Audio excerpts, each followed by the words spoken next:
you've at least said 60 minutes. That shows progression because earlier in the qualifiers, you wanted it to be like a second item. So I think you have like... Well, it should be then. Improved. They just don't know yet. They haven't tried it. Okay. I think they made it so that when you shoot in a Helm creep, it dies now, right? Because I used to terrorize my pub with Helm the Dominator. Good with pause. I can keep talking. Find a centaur, sure, use the Aghanims, throw the centaur in, use kisses, and then stun with the centaur to keep them locked down in one place. It's just like easy mode for the kisses. You know, you don't need some noob support to come and help you set it up. No, this is your bit, Nomad. Keep going. I don't really have any more than just like... It's also fun being able to use your teammates like pawns, you know? So many of the time you're like, come on, dude, like get into the fight. My stupid carry, my Medusa wants to go farm some creeps. Not today. Blink over, gobble them up, throw them in. No choice now. You're in there. You better hit that ollie or you're going to die. Perfect. And I guess you can save people as well, but I mean, that's kind of boring. That does sound kind of boring.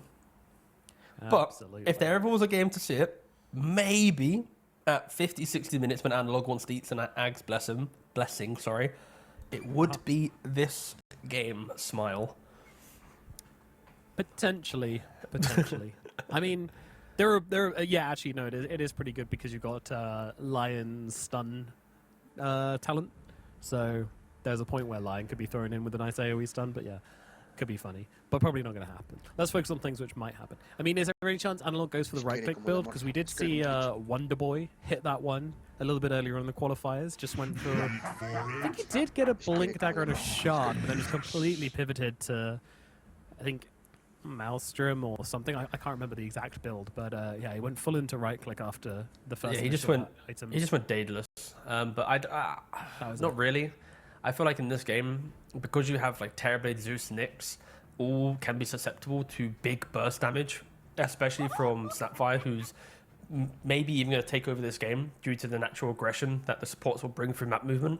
I'd like to see him just go like Kaya, Blink, maybe a BKB for a little bit of defensiveness, but just go for the simple murder everything style of play. Like, you don't need to overcomplicate anything. It's also like when you look about the farm that is required on Nemesis, Analog needs to be a bit more sacrificial in his playstyle to open up the map, because Doom and PL, if you give them free entry to, let's say, 2-3 items in the game, it's kind of on you to lose the game, right? Because like it's very hard to kill PL. Like Underlord, Zeus, sure, they have pretty good ways to deal with illusions, but you know, you get a heart on a PL and, you know, kiting in and out, he's going to be fine. And then Doom also will just, you know, delete a hero. So I kind of feel like Nemesis, they should be the ones in the driving seat in this game. They have the heroes that can be active. They can make the moves. They've got the pick-off potential, the little smoke ganks. I am honestly quite worried for Chili Pibble. I mean, not only the fact they only have 4 players right now, but like if any of their lanes get broken, they don't really make moves. Like Underlord just farms, Terrorblade farms, Undying doesn't smoke gank. So Nyx is kind of by himself going, yeah, I'll Vendetta get someone. And maybe Zeus throws it on top of it. So there is this like major requirement on Chili Pibble to ensure the game feels stable. Like the first 15 minutes, it's like it's entirely on them to stop any aggression with counter TPs, defensive moves. Like, if they ever lose pacing, like I said, very scared. Yeah, for sure. I will say the Nyx assassin we've been seeing in our games has been very different to the Nyx assassin of the past, where, you know, you are like deep into enemy territory, like hunting, trying to find like pickoffs. There could be a return to form with that, just due to the, as you say, like the Zeus, especially when you get to the Ag. So like we could actually see the Nyx assassin getting on map and doing that. I don't know if that necessitates him going for like the full committal with Dagon or whatever. I think you still want to be a support, but you have the option to play like that despite not having that sort of Dagon pick-off item in your inventory. I think Dagon is sort of it's not a bait item. Buildable anymore. Yeah, it's very, very sadly. I thought it was really cool when they added the lifesteal part to it. I really liked that aspect to it. It was kind of interesting. You know, there's a couple of like close range magic heroes who could have some fun with it, but yeah, that was short-lived, sadly. What does it take to bring Dagon back, T? How do we get it back?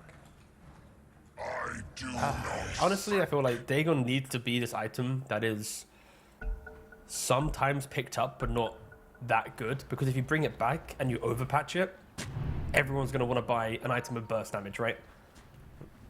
So as much as I want to try and entertain this, I really feel like it's in an okay There's a difference spot. between, like, I don't think it's an okay. It's not buildable. You just said Puck buys it. Like, Puck buys it. It's I've okay. never seen a Puck buy it. GPK at Blast Slam 7 bought it in 2 different games. Okay, all right. Why? Because he was winning and it looked cool. Yeah, okay. It was just like fear fight. Kind of goes to the crux here a little bit. No, again, the thing with Dagon, it's like, if you make it too cheap, like, okay, let's assume that it is still going to be not respected to the point that everyone's trying to buy 1 per game. To then balance it, I would probably say you need to give it an additional like stat or buff, so then int heroes that naturally play on spellcasting feel like it assists them in their spellcasting. Because right now it kind of feels like it's in its own area of Dota. Like adding cast range, I think that was their attempt of making spellcasters be happy, but it's just not enough to make it like viable. Like to get Dagon 5, it's so expensive. Like Dagon 1 just needs to have good stats. Pretty insane. But not. I do think that that was a bit too much for me personally. Like 1 Dagon and you burst like full HP, like that was sometimes kind of crazy. I do think they should make it so that if you ever Dagon someone and they Dagon you back in the same frame and you both have the same level Dagon, you both just instantly die. You both just turn into a smoldering pair of shoes as Lelis is getting run down by Prada. And Kotoro Hayama down in the bottom side. Reflection is all that's needed, as they're just going to go onto Jabs here as well and chase him out. So, what a start to the bottom lane for the Red Hot Chili Pibble. That was a really awkward death as well. That's the type of death that like you don't even talk about it at the end of the game. The players just kind of go, yeah, bit happened. Yeah, we're all going to acknowledge it happened.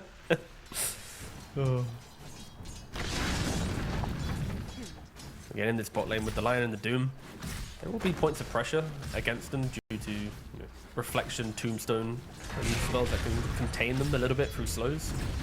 But it really should just be about farm efficiency. His creep wave. Uh-oh. Yamson with the Nightmare needs these 2 melee creeps. Look at this adventure that these melee creeps are going on. I know Jabs is in trouble bottom, but there are certainly melee creeps coming onto the high ground right now on the bottom side. Oh, they found a courier? No, they haven't. Oh, no one can see it. Promise you it was very exciting. Analog and Latroni kind of going at it right now, and Analog is not coming off very worse for wear, but he does now have his bottle delivered, so can chug away and get himself nice and healthy once again. And this is why they went for the kind of the Zeus into Snapfire. Like, as long as there's not like an Ember or Viper type counterpick to the Zeus, you are just going to be able to trade a farm. And you kind of mirror the damage. When Snap has good damage, Zeus also has it. It's quite nice conceptually for the lane. Meta is used bottom. It is indeed. Jabs. Again, the aggression continues. Jabs is getting good damage off onto the Terrorblade. Lelis, he gets out the Hex, and that'll be enough to get the kill, but Jabs is the one that goes down first by a whisker. Literally almost the same time they die. Top lane, Yamson having to nightmare himself out of the route, but he's only level 1. 1 creep from level 2. That's rough. Yeah. And very good sign from Chili Pibble. 10 XP. Just really utilizing the heroes that they have for the lanes. Right? This is their best window to kind of give themselves entry to the game. Because, like we said already, their ability to play the map is a little awkward. They need to just kind of outplay. And right now, Terrorblade, the Undying, the Nyx, Underlord, all kind of doing their job to make sure Nemesis doesn't get free access to freeing up their supports to run around the map.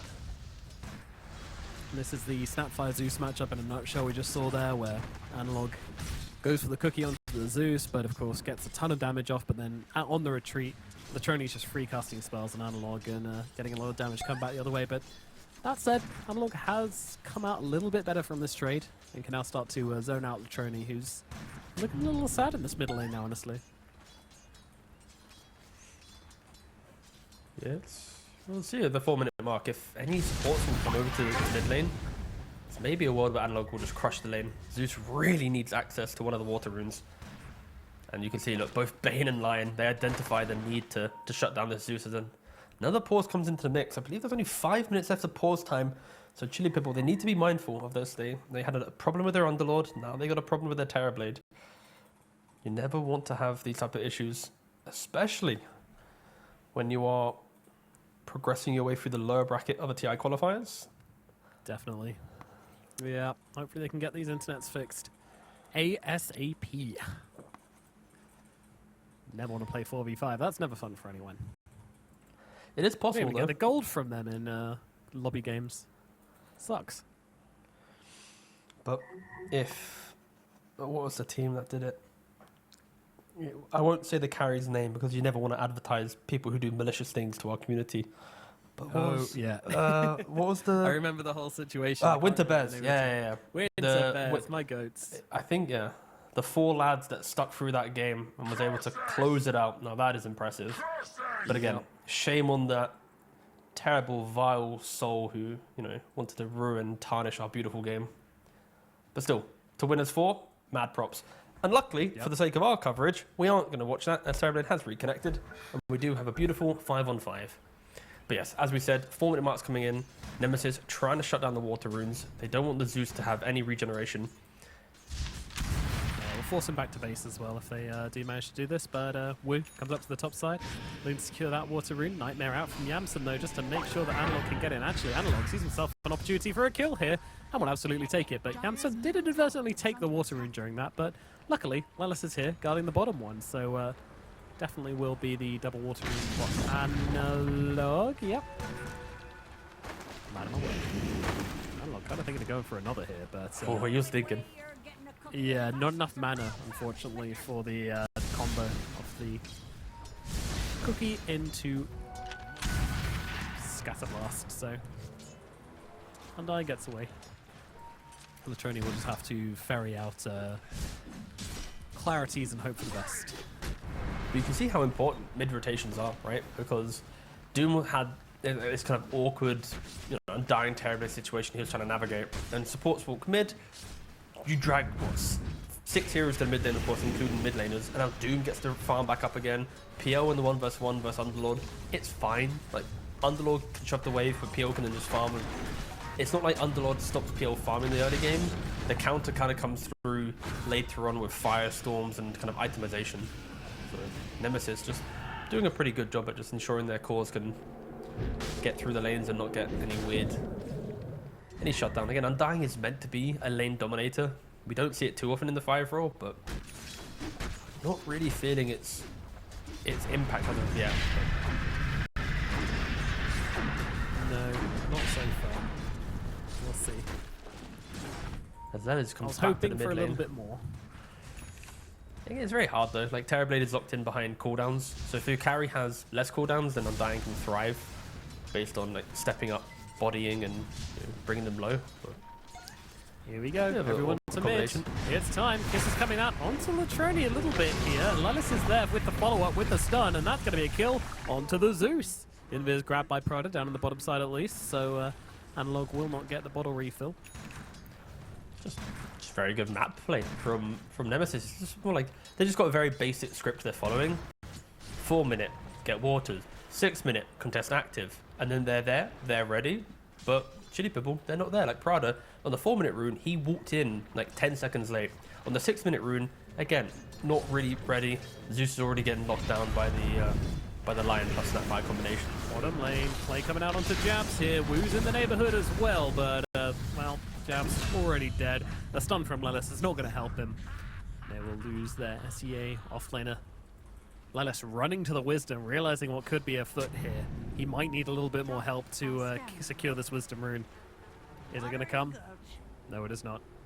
It's just him by himself. Like, if Snapfire had ultimate, then you could maybe make an argument that Analog would TP down, Lelis would bait, but they might just lose both Wisdoms. That Death on Doom. Trying, but doesn't really come in, and that is rough for them. Luckily, again... Sorry, go on. It's just 2 supports, which really like a lot of XP. And Silver Lining is 200 XP. Of course, it was nerfed, so it's not as if it's what it was in the past, but still, double XP, still very, very rough to lose. Just not completely game losing like it used to be a patch or two ago. That was the dark days at 7 minutes. And Doom is going to get a Nyx kill and then hit level 6 and potentially might even continue the dive on the Terrorblade. I take it back, Nyx didn't die. I did, You lied to me, Robson, and I don't appreciate it. It happens, mate. You're a scoundrel. Alright, now I'm going to do it again. Zeus wouldn't die in the mid lane. This guy's super dead. Whoop, Zeus going aggressively here onto Analog. Thunder God's coming down as well. Stun out from Lelis. Analog will take down the Zeus, but will die himself as Yamsun desperately tries to deal with the tombstone in the back lines and does do so. Gets himself a little bit of gold in the process. Blue Stun's going to be available in just a second. Throw in a bit of Malice, and Lelis is cooked. 2 kills go on the way of this duo as a red hot chili Pibble make their presence known on the map. Yeah, it was a good response from Chili Pibble, just to try and thwart this constant aggression that we're seeing through the mid lane. But again, for Nemesis, I don't think they mind, right? I think like the logic of the draft that we've already mentioned, it's like the supports and Snapfire will create all this noise and chaos of the early game, and then you're hoping that Jabs and Rubicon just can take over with how incredible the scaling of PL and Doom will be in this game. The Chili People, they need to try and set a bit of narrative themselves as Lelis and Analog rotate down to the bot lane, execute the Nyx. This is kind of my concern that you can see from the map move and Nemesis. Like they're not, like even though they have some random deaths, they just don't care. Like they understand like the script they need to follow. They just keep going here. Analog, he sees Prada down on the low ground. His stun is here. Lelis running over. Kiss is available, but I don't think they're going to need to use it here. Just get yourself the old cookie into the shotgun to the face, and it's a feeling you're going to have to get used to if you're a support on the side of Red Hot Chili Pibble. Getting a Scatterblast to the dome. Unfortunately, just going to be a lot of your life here if you're not careful on this map.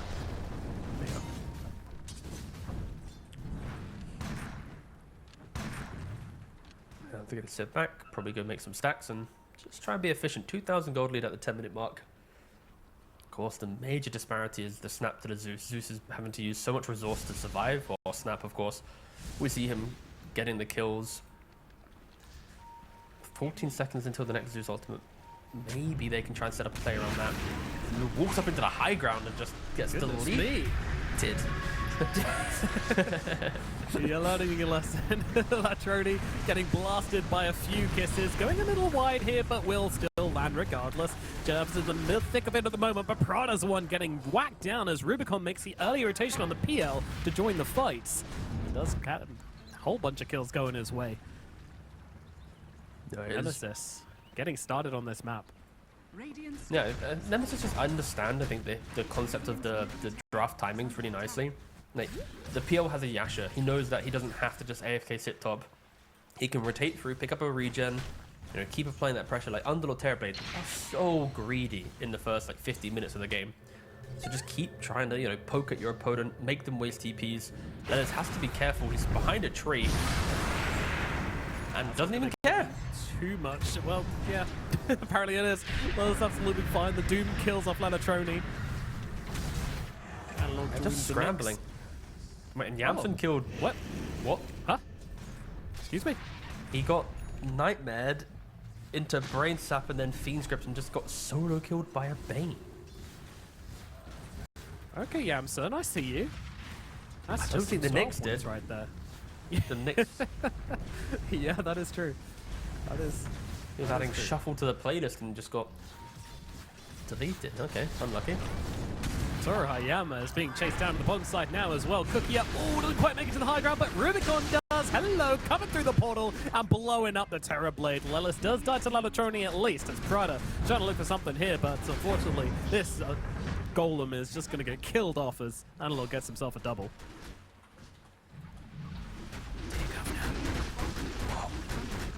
I don't think they should have let Snapfire do the draft. I don't think it's a Snapfire problem. Oh, okay, that's alright then. Oh, and Analog does seem to be utilising it better than from what we've seen from all the Snapfires in this tournament so far. And I do think that's a lot down to Lelis as well, who's just willing to just run in and stun shit to allow the Snapfire to blow their heads off. It's pretty impressive. That aside, Analog has shown the strength of Snapfire to the top level of what the hero wants to do. The damage it can provide, the setup. But I think just on a team-to-team level, Nemesis just truly understood the first 10 minutes a lot better. Like there were slight advantages to like the first 4 minutes of lane from Pibble, but I think the supports just knew what to do on the map so much better on the side of Nemesis, because then that kind of activates analog. Bounty. That's a lot of gold. They've been playing mid to bot quite heavily, and even the PL TPing to mid, so kind of makes sense why there's some bounties up there. But no, I would agree. I think Snapfire, silly hero in the right hands, and clearly I think Nemesis is proving what to do with the hero quite nicely as they rotate top. Couple of kisses, don't get the Nyx though. He's got Spike Carapace, beautifully done. Rio STU is gone. That's actually really nice from Analog, just dropping the first kiss onto the Nyx assassin and then going down. I mean, admittedly, Wu probably could have Carapaced the first one with the burn, but took a minute to react. Got out of the burn first before the Carapace came off, and then Analog gets to unleash a full volley onto the Underlord. What a gift. Yes, that's a constant poke and prod that you love to see. It's the reason why Bane and Lion are even kind of contested quite heavily within the qualifiers so far, is their ability to always use the twin gate, run down the river, move speed, get some random bit of lockdown. Sure, Snapfire, Zeus, these type of heroes, Embers, Storms, you get any bit of control in front of you, you're going to pounce on that opportunity. And the 6,000 gold lead is built due to these map movements. Rotating through. Oh no, I'm dying. He's been put on the high ground. I don't want to go up the high ground, boss. Yes, I do. Tombstone down. Get out. Run. Yamson gets away to the trees, but no, in comes an Otos from the Underlord, but is this chase getting a little bit too far? No, it's fine. I'll kill him. Thunder Gods comes down, and I'll see everything. Just want to point out, Jabs is like full mode go fast in this game. He's got his Scorched Earth, he's got his Speed Aura from the Kobold, he's got his Kobold Cup as well to go with it, he's got Quicken with the 15 movement speed, he's got Phase Boots, and he's got Drums of Endurance. Yeah, he's spooky. I mean, I kind of want him to do the full, the San Jasha build from Amar, and then you get the Alpha Wolf and BKB. Honestly, that build it could kind of break this game, but yeah, we'll see where he wants to go. This Nemesis just have full freedom to do what they want. Ideally, they don't want to smoke break onto the Undying. They want this wraparound to connect on the Zeus. There is a ward still down from the Radiant side. Here comes more kisses, this time onto the Zeus, comboed up with the Fiend's Grip. He's absolutely destroyed. They were thinking about going for the gate. That would have been pretty sick. Just the wraparound on the Lord. Oof. The blind gates, I always have so much respect for that. Rio Estia in tree lines, looking to throw down a Firestorm here after the fortification, just to try to defend this tower. And if he presses Firestorm, he is dead. He should just... Nyx has been spotted. Katora Hayana, though, seeing an opportunity here, and will go for the Bane, and will take him down pretty damn fast. Now the Doom comes out onto Undying, but Jabs is still in trouble as Katoro has not moved an inch. He's just clicking through this fight and gets himself 2 freebies onto Yamson and Jabs. Yeah, you can feel like the Nemesis, I think that they started that with pretty good logic. The idea about you smoke around with the Lion, Doom TP to mid tower, so it's like you kill Zeus, Doom turns up, you have number advantage. But it just got a little sloppy. Lion disengaged to top side, Snap cookied the Bane on top of the Nyx, thinking they were going to blow him up, but they didn't. And really good movement from Terrorblade, identifying the fact that he can turn up with his meta to get a bit of a clean-up kill on the Doom. But I think Nemesis, they started that move quite nicely, but miscommunication kind of broke down, and they just kind of got punished at the end of the day. Beautiful first fight from Kotaro there. He's had a really rough lane, but to turn up to the mid game with your first fight being one which results in 2 kills for you, feels really, really good for a Terrorblade, and exactly how he's going to have to play this one if they want to stand a chance in this first game, because they are 5k goal behind. I cannot stress how dire the situation is for Red Hot Chili Pebble. At least it's been 5k for some time, right? It's kind of been going in and out of 5 to 6k gold. It's somewhat stabilizing. And I say that loosely because PO is becoming an absolute monster. He's about to have Ags in what, a minute and a half time? Yeah, an incredible Ags game as well. It'll be really, really good. As Wu has a pin spotted, and with the shard now picked up from Analog, they can blow up the snakes with ease. Discipline from Lelis. Holding the press his finger and goes, no. I shouldn't. I should, yeah, probably should. You deserve it, King. Go for it.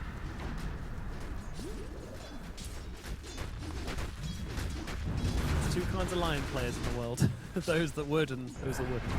Yapsor and everyone else, correct.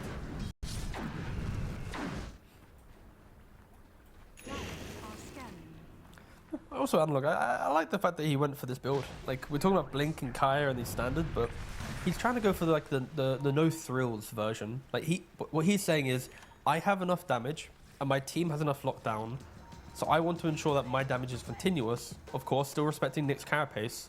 Therefore, Boots to travel from map play into BKB to prevent Nick's having any type of game against me.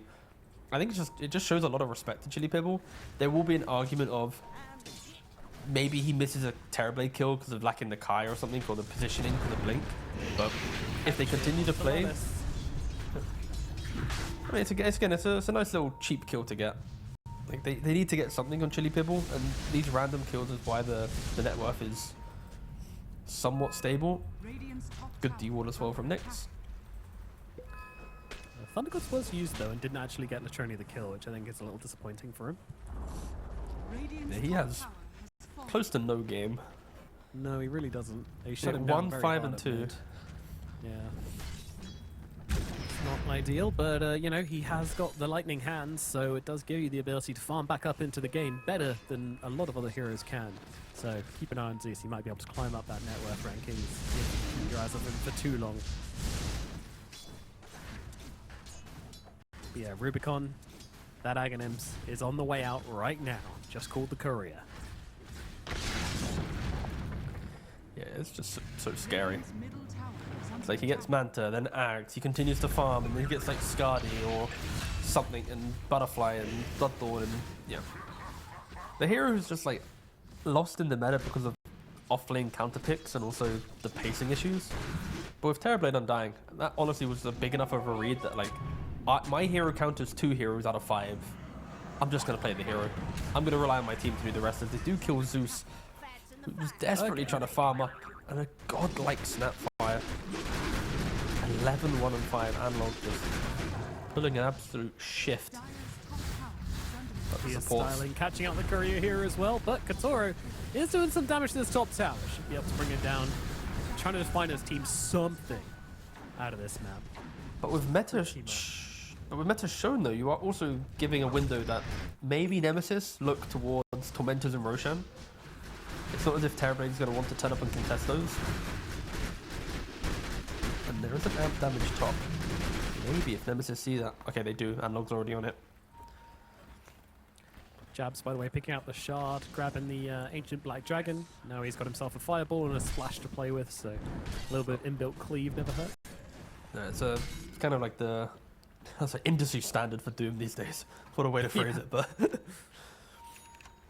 is a good farming tool. Honestly, I prefer this style of Doom than Radiance. Like, I get Radiance can be good in certain games, but Shard into Drum BKB is very reliable.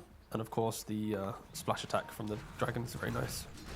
Nyx is currently on a partial cliff. Now he's off the cliff. Now he's shotgunned. Very good information to his team, utilising that free parting from the shard. Let's give as much information as possible. But the information is, don't go in our jungle, guys. Don't do it. You will die. This is the awkward part, right? I was talking about Nyx. Like, it literally is Nyx by himself. There's no hero that actually wants to join the Nyx on these adventures. Yeah, you might. I mean, Underlord has Ags now, so actually Rio Steel can kind of help out, but yeah. The whole global thing isn't really working because its Aghanims is taking a 1.5 years to come out for the training. It's super far behind. There's a rough TI15. We'll look forward to seeing it. Oh, Yamson tumbler-toeing in. They That's hate pretty Zeus. crazy, but yeah, they managed to get on top of the Zeus, get the Doom off, and Rubicon looking to finish the job. Wu jumping in, trying to help out Latroni where he can. Latroni not dead yet, but Rubicon going onto the tier 4s. What are you doing? I mean, surely this is punishable. And the Doom, oh, he ticks out on the final tick. Come on, man. Oh my god, perfectly read by Rubicon there, has to be said. I mean, I thought that dive was absolutely, like, insane. But, fine, they can't do anything about it. Phantom Rush. That's all you gotta say. Nemesis, they understand their timings, they understand what they gotta do. You pick up the Ags from the PL, you got the additional cast range, they're jumping onto Terrorblade as well, they got the stun, they got another stun, So many stuns available, they can just kill him up at any point here. Prada also being dragged back into everything. Have to wait a second before he can go to work due to the nightmare, but go to work they most certainly can. Analog gets that kill. Rubicon though, he's just feeling completely immortal on this PL right now. Yeah, it is just very, very kind of clinical gameplay. They just know exactly what their timings are. They're making the correct moves. They're enabling each other. And there just isn't really any rebuttal. Unfortunately, I'm going to go for the probably the cheapest analysis that you can ever hear, but the draft just doesn't really help Chili Pibble fight into this at all. There's no gotcha. And again, Undying 5 often is the reason why. You didn't crush the laning phase, you didn't make Doom play too defensive, you couldn't rotate top to pressure a PL, you were late to every single rune, you pretty much gave Analog freedom to punish your Zeus, and now you're just kind of missing certain components that in other drafts would be able to fight. So yeah, I think it's the first time in the qualifiers I've had to really lean on this type of analysis, but it really is just support rotation plus general draft scaling. It's just very free for Nemesis. You're pretty much waiting for a mistake.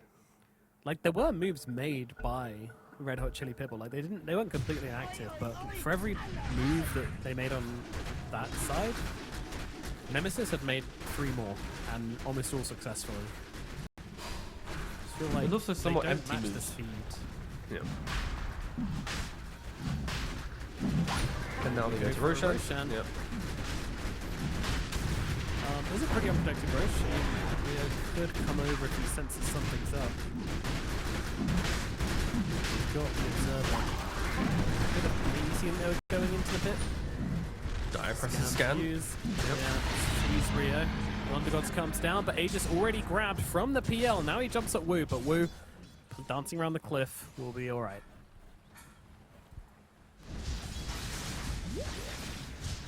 Now for Nemesis, it's a matter of just resetting, trying to kind of refine their footing. There's 3 tier 2 still to be taken. And now you have the BKB, of course, on Snapfire earlier, still 9 seconds. Doom just finished his, and they picked up a gem. They're going to try and just deward the map, choke out Chili Pibble from this game. It's like Terrorblade, he has to make sure that the next meta is a perfect meta. Underlord Haste Rune just running. Damn PLs won't leave me alone. Terrorblade though, he's looking at Analog. It's a cute play. Analog pops a BKB and just tries to back away. Very clean reaction there from Analog, not hesitating, just BKB lead. Like, don't try and go aggressive to him. Now, meta isn't cooldown. Nemesis is going to utilize that and try and just take mid to top tier 2 most likely. They're already set up in this area. Once they take the mid tier 2, they'll probably take over Outpost. Provides them some buyback kind of TP potential for their supports.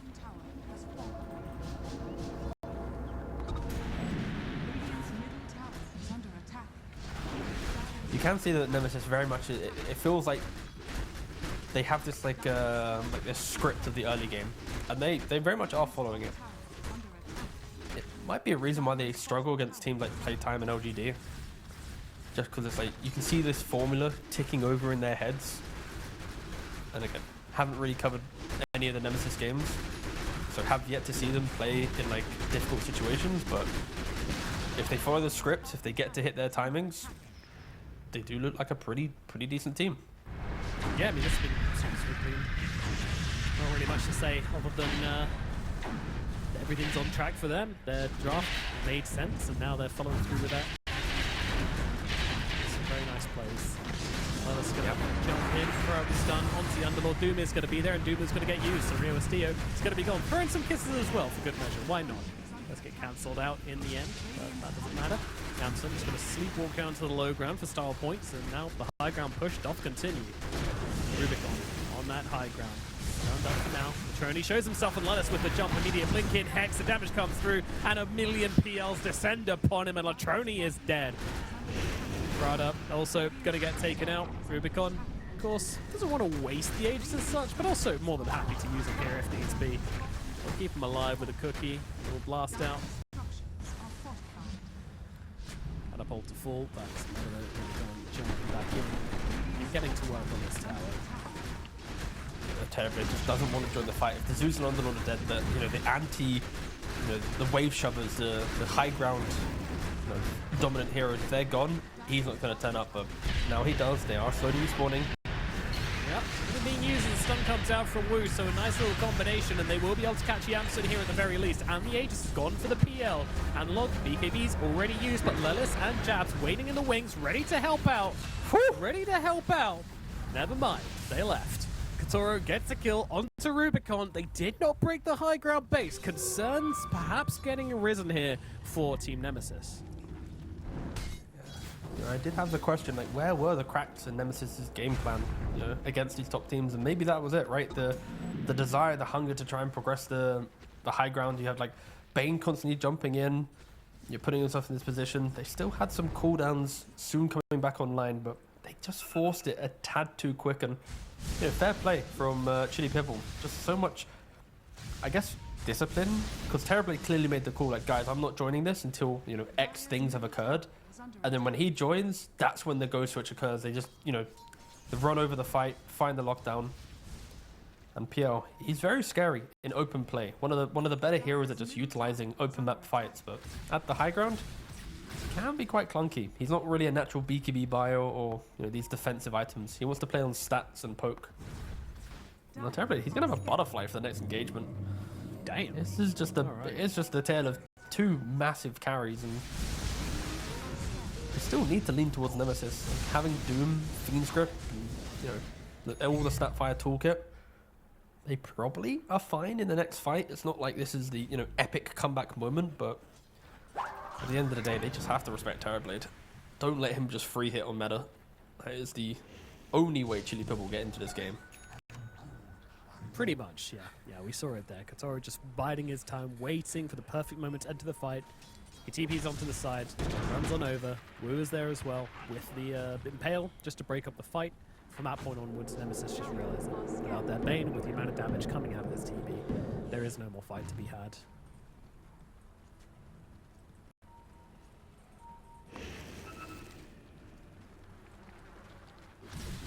All here from Nemesis. You've got the three heroes kind of leading the charge with PL, Lion, and Doom right up in the front. Behind, the Analog. And Yamsun just kind of hanging back, ready to go. But now the whole team will gather and get in and just try to blow up this Tormentor ASAP. Down, shot, Yamsun, Bane is going to pull out the ulti, gets the kill onto Lilis, in comes a Nimbus, but Analog tanks it. Although Underlord's coming through here as well. BKB TP out from Analog, but Yamsun, well, I don't think he's got a way out of this one, as Rio Estia will cut him down. So it's 2 support kills traded for this Tormentor. Always the risk of doing Tormentor against the Zeus. I mean, fair play to Yamsun. Like, Tormentor dies, he instantly nightmares, thinking that he's going to dodge the Zeus ult. He doesn't dodge it, but then Analog walks in to basically get to the center point of where the Nimbus probably will be to dodge. Like, they did so many little things in the hope to not die to Zeus. So, props to them, but they didn't give up on Chili Pibble. They have the heroes to keep on trying. The net worth slowly coming back the way of Chili Pibble. This net worth lead never really become anything more than what, 7,000 gold? Was it at its peak, or maybe? Okay, no, I'm very wrong. That was about 10,000. It did get a little alarming at one point, but yeah, now it's kind of like ticked over to 10k, and then it kind of went straight back. Like not too much more than that, but yeah, I mean, close game in the end here. I thought we were watching a stomp earlier on, but the Stompers became the Stompies, sort of. Not really, but they came back and turned it into an even game. So that's nice. I think critically, Chili Pibble just identified that they're kind of useless in open map play. So they have to shove waves aggressively and then full send the base defense. Like, you have Zeus Underlord. Like, these can just create hostage situations in any Dota game if you want to. You park yourself at the high ground. You know, PL, he's not going to be able to walk up and hit the buildings. You know, there is no natural building taker on the Dire side. That is something that we haven't really spoken about too much for Nemesis. They always, you know, strive to get kills, picks, and then use number advantage to go high ground.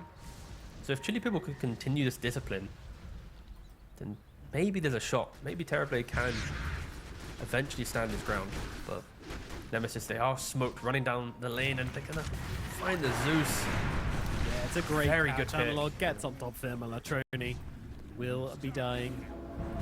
I love that smoke as well. You leave 2 heroes back to kind of push the wave casually, whilst the other 3 charge in front of it as well. It just really baits any heroes into a false sense of security that, oh yeah, they're shoving mid. We can see that. They make an aggressive play, but we can see them. In reality, the players much more aggressive than they realize. Yeah, it's also the fact that you want to be able to keep forcing Radiant back into the base as much as possible. Like, even though the mindset is we're playing for Roshan, get Aegis, and then overwhelm with just raw HP, you're still got to try and do your kind of your scouting out missions, like who are you going to find, send them back, force Underlord Terrorblade to share farm for a bit. Like, Underlord hasn't really touched many creeps recently. Like, he's been kind of sitting on this amount of gold looking for Lotus Orb for a hot minute now. Terrorblade has completed the BKB. So he is getting stronger. It's just like the concern is, like, is there enough lockdown for Terrorblade to get the kills? That you pretty much need Underlord Nyx to always function with the Terrorblade in every fight. If at any point they have a different plan, there will be problems. He's getting jumped. Has the BKB if he wants to. Yeah, they'll force and cookie him away here, though, as Kotaro gets into the fight and just immediately starts going for the support. Jabs is on him, though, drops a Doom down onto the Terrorblade. Wu tries to help out, but just immediately does. Radagon as well, as they'll keep on trying to chase down the Doom, but the PL, he goes onto a different target, but it doesn't matter. They've got the damage anyway to blow up Kotaro. Lolatroni comes in from the side just to blow up Jabs. Still holding out Thunder God's Wrath, by the way. Doesn't see an opportunity. Now he does, but it's not enough. Yamsun survives, and with the shot, heals himself up to almost full. Nemesis, they do take down the Terrorblade, and they lose their Doom for it, but it is not a high cost. Yeah, just unfortunately for Chili Pibble, like the comeback, as much as there's maybe a chance for the Terrorblade, there is a Bane and a Doom and a Lion in the game. It's like, if any of them just see the Terrorblade, they can just press their spells, keep him somewhat locked down. I think Jabs did a pretty good job just throwing the fuck you Doom on the Terrorblade. Like, he kind of jumped in with BKB Hurricane Pike thinking, yep, I'm going to do this, and there was no Sunder to his name. They kind of need someone to... Doom just following him down. And it does cost the Doom his life, but absolutely worthwhile as he just chase him to the end of the earth and make sure he can get off as much damage as possible. TB. So if Terrorblade can get, like, Daedalus, and then... I just don't know what his next item's going to be. Like, he has Satanic in his quickfire. But into Doom, you are the main target. Like, the reason why this game is prolonging is because of it. As Wu tries to go for this, he gets the steal! Oh my god, he gets it! Where'd he even come from? He just snuck over. Little vendetta from the top. Beautiful stuff. Oh my god. Well, that is another dent in the armor of Nemesis, and one they'll just have to kind of live with. They got outplayed. Oof. You don't really see the value of Nyx Shard too much. Again, like, back with the facets, Nyx was like incredibly scary. Zeus then dies bottom. But fair play. Yeah, you gotta make these plays if you're gonna try and force it. It's terrible. Just turns around and just murders Lelis. I mean, it's a meta and a BKB, so the cost is high, but at this point in the game, you'll take it. It's so scary. Every time I watch Terrorblade use meta, there's this, like, your heart skips a beat, because in the back of your mind you're like, is that enough? Like, has he scared Nemesis enough to, like, not run down the lane straight away? Like, are they going to be able to hold for what, nearly 90 seconds, no Terrorblade pretty much? And of course for Nemesis, in their mind, it's like, can you just run down the lane? Is that a big enough window for you to get what you want? Of course, ideally this was meant to be the Aegis window to enable Rubicon to go, you know, batshit crazy in the Radiant base, but you know, who had a different plan on that one? A little bit, but the push is getting started in earnest down here in the bottom side. The tier 2 starting to crumble, and now Rubicon once again looking towards that high ground. This time he's equipped out with an Act, a Max, a Bloodthorn, and a Skadi, and a Reaver to go as well. That's why not. So Very, very farmed on this PL. No meta yet up for the Terrorblade. Doesn't really feel like there's much of a threat. Of course, Underlord always going to be that annoying slug to throw down the Firestorms in the pits. And a lot of time. They put the banner in the wrong place. Very far back banner. It's just a very defensive banner as, well, Yamsun does get blasted by the Nimbus and by the Thunder Gods. Do you think Estina right now has got his notepad out and wrote 36-minute banner, you know, circle? It's going to make him go into a lobby and just place 100 banners down. 1,000 banners! I'm so tired. I don't want to place 100 banners, I'll just play the game. Right, 1,000. More! Yeah, that was awkward. That was bad. Right, Chili Pibble. Smoking up. Terrorblade has the Daedalus. He, again, incredible damage available for the Terrorblade. Can he find the right PL? Can he dodge the Doom? They are the main two questions for Chili Pibble. If they can answer them, if they can find a way to construct a fight. So far the answer to both of those has been no, but the answer to can he find supports and kill them in 3 shots? Yes. Very good at that. It's like, is there an argument that you just go Swift Blink? Yeah, you sell Tread, Swift Blink, don't Satanic, and you kind of just sit back. Just send it. I mean, you do have Underlord Zeus. Like, I feel like PL answers are sort of inbuilt into the heroes. The problem just being that PL is so damn strong. It's also the layering of, like, I'm dying in the team fight. Kind of has negative impact. He's not really doing anything. Tombstone dies in 2 seconds. You can't use the shard save. Soul Rip on a Doom target will do nothing. So it's like, you are kind of missing a piece of your... Like, it feels like a 4v5 in most fights. The best thing the Undying can do is Flesh Golem damage amp the guy Terrorblade's going on. And there just isn't enough control to, you know, ensure that Terrorblade will always get the right clicks off. TV's Illusion's doing real damage onto the high ground here. He's also gone right up there to use the Conjure Image. Rubicon going in. Starting to go onto the Undying, but the 4-star Wake keeps Prada alive. Thunder God's coming down as well. On the bottom side, meanwhile, Analog and Jabs get back to defend the tower and will keep it alive. There is no chance they're hunting down Rubicon here. He's just too farmed. One of his counter push, the team will regroup, and Nemesis will not get choked out on this map. Yeah, luckily for Nemesis, they do have a Boots of Travel buyer already with Snapfire. So you can kind of like relegate the Snap to go, hey, just go wherever Terrorblade goes. Can you please shove it? So Nemesis just not able to break the base, not able to even set themselves up a fight. Like the Lion, the Bane, they had exceptional early games with all this map pressure, you know, shutting down the Zeus, setting up these kills. But it's been a very, very quiet mid game. They've not had a single attempt at kind of playing the fringe of the map, looking for the Terrorblade. It feels like they've just let him do his thing. They've opted just to kind of like clump up and try and just mass through kind of creep wave pushes. It is that single target damage carry into the PL. I mean, we mentioned that PL does have those kind of counters inbuilt into the draft tool anyway, but hasn't really worked so far. So now you are looking towards the TV and wondering, what is he going to do about this problem? How does he fix the PL problem?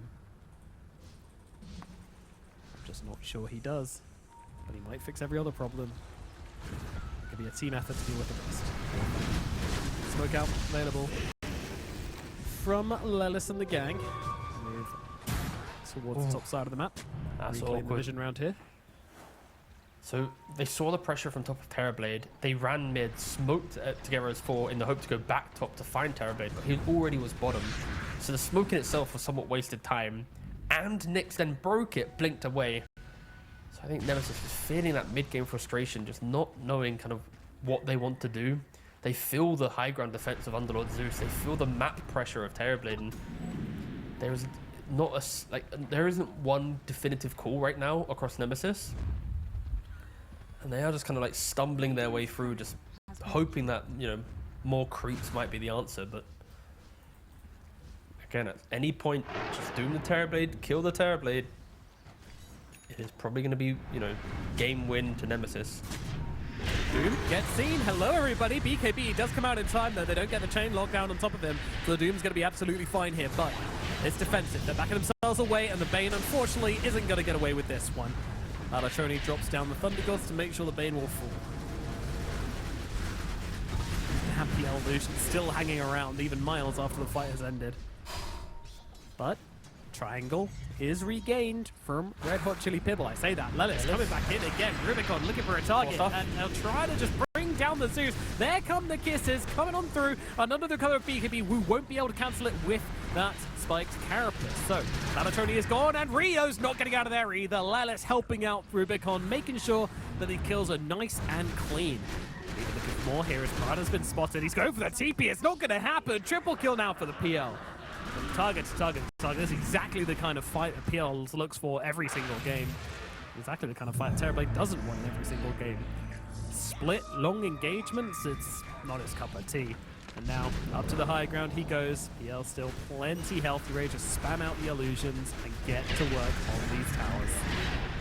That's blinked in the madman. This is pretty crazy. Bloodborne comes Lotus down in cooldown. onto Rio's Dio. In goes Analog. They'll find Wu instead as Rubicon tempted by the fountain once again, but no. We'll get back and deal with the towers. Eyes on the prize.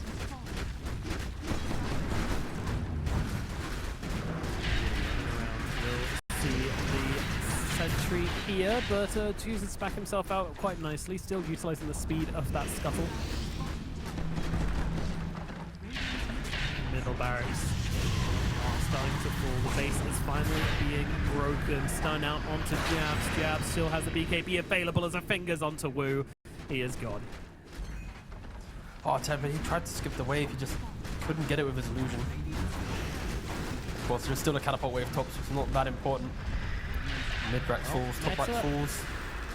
Is now up, but either Nemesis timed this really, really nicely, or they have literally timed the spell cooldown, because they seem to know, and they are now backing themselves away, making sure they don't give anything, any kind of favorable fight, the way of Red Hot Chili Pibble.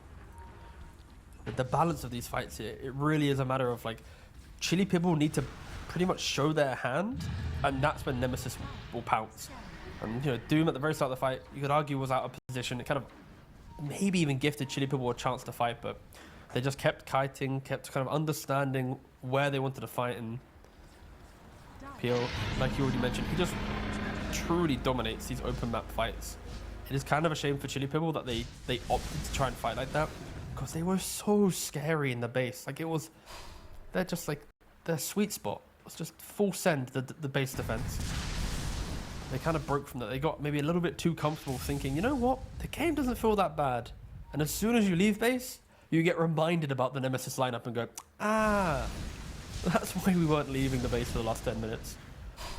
Pretty much. Yeah, just the kill potential from Lelis and Analog completely carried the early game for Nemesis, and now Rubicon's a problem, Jabs has become a problem, the Dooms are scary. Aghanim's finished on the Doom as well, so he's going to have that AoE Ags just to stay on top of people and be a complete menace.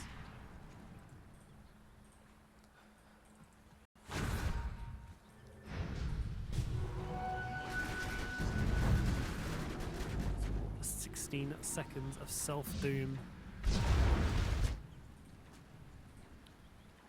How do you deal with this?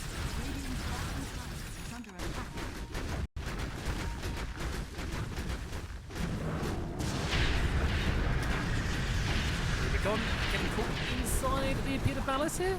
He's taking a bit of damage from his own illusions and from the Firestorm, but easily able to back himself away, with the heart should heal up pretty quickly indeed. As Jabs goes in, looking onto the Underlord, use the Underlord, the Doom onto the Underlord. And now, well, you've got to be careful here, because they keep dooming themselves, forcing this Doom, force the Underlord around, trying to stop him from getting on top of his teammates. It's been a little stinker, this Underlord, but Doom has gone to waste in all fairness. Much better banner placement this time around. Yep, we like this. We like this indeed. We also like watching Wu get completely slapped down to the ground. Applied Terrorblade. fresh off the Doom. There's a double grip. he comes out. TB, he's in the middle of everyone, but yeah, he's completely held still by Yamsen. Can't move, can't click, can't do a thing. Finally comes out the other side and starts hitting things. Yamsen has fallen in the back, and now Katora gets on top of Lellis as well, but Lelatroni's down the backlines. Rubicon pretty much uncontested here. Needs to be careful though, as in comes that Pit of Malice, and there's the Tombstone down on Tim as well. Moves across the fight. Doom once again coming on out here, looking for a target, trying to get on the TB. I mean, does get on the TB. Damage coming out, and Katoro is gone. Jabs gets a kill with that. Doom as Rubicon just keeps chasing forwards, looking for more. As Prada will die as well. It's a buyback on the TB. TB, though, doesn't even have the meta available, though. He's just running in with the Demon Zeal, trying to find his way into this. Does get on top of the Lion, takes down the Lion. Rubicon still very, very low here. Has himself an Aegis if he wants to throw this down, but missing two teammates doesn't really seem ideal. Especially with the Doom out of the equation, but still, if an opportunity presents itself, then they will absolutely take it. Moving on to Prada here, just with the illusions, trying to scare him, trying to force a response. And now onto the high ground we go. Range barracks look like they never existed in the first place. The circle misses. Rubicon just keeps on going, keeps on pounding away at these melee barracks. He's going to take him by the looks of it, T. Oh. Hold. Holding. Still have the Aegis for a minute 30. Butterfly just delivered for the Phantom Lancer in the middle of that fight. Has an extra Eagle song to go with his disperser.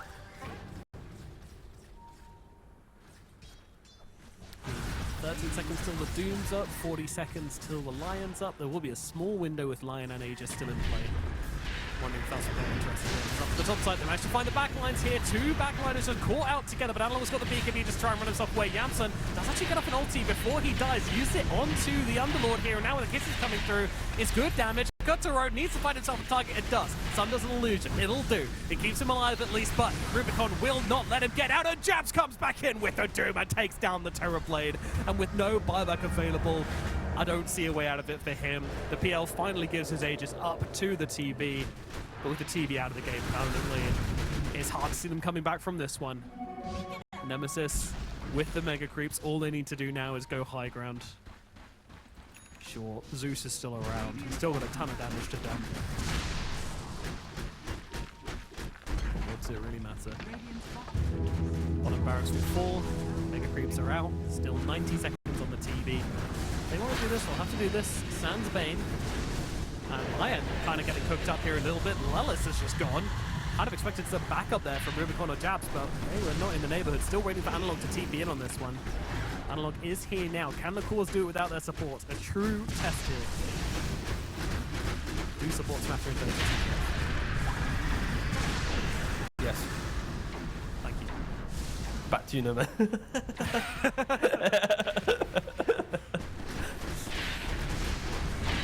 It's such a weighted question. It's such a moment where they were so worthless, you know? It's like Yeah. Oh. I think they won't be finishing the game right now, though. They're kind of siding with caution. I think they've seen the games today, right? Like the Amaru game, the Vici Gaming game earlier. Like they don't want to be part of the club of should have won but somehow lost it. They don't want to be the third team across, you know, two different regions. Yeah, the third almost. For Nemesis, like when you look back at this game, I think they're going to be pretty content. Like you can't expect this draft to win within half an hour. It is quite a slow and like methodical style lineup that will just win through just attrition. Of course, any perfectionist will look at this and go, "Oh yes, these moments are to be improved." But at the end of the day, Nemesis, they have kind of commanded the game for best part. Terrorblade though, you got to give him mad respect. I think he has stepped up quite nicely and tried his absolute best to ensure this game just didn't end as quick as it could have. We'll see if there's another last hurrah in them. One more hold. They are clinging on. It's kind of pretty much what Nemesis wants to try and end. We're just in limbo until they call for it, and now they spoke up. They're going to enter the base. This is the moment before the 60-minute mark. 50 minutes, of course. worthwhile. Can they end the game? Prada is showing himself, but so is Lalatroni, and that is also a really good target. Rubicon jumps in, Hex out onto the Zeus. Kiss is coming as well. There's your mortar coming on through, and it's just blasting them. Rubicon getting on top of Kotaro. Kotaro actually not doing a bad job of fighting back into Rubicon and forcing him back, but of course, here comes your Doom. Lands out onto the TV. The Lotus was actually there, so Doom, no, he's fine. He's getting out, and Analog's actually able to finish him off. Yeah, Analog surely he can find it. Anybody else want some? Anybody else gonna come close? Not today. They'll deny Analog what was promised. Rio still trying to stand, but once again, the TV is gone. No buyback available. Could not get it off as now the grip comes down onto the Underlord. Underlord's gonna die. Rubicon grabs that kills. The Ancient's now exposed. And it looks like Nemesis will finish this one off eventually.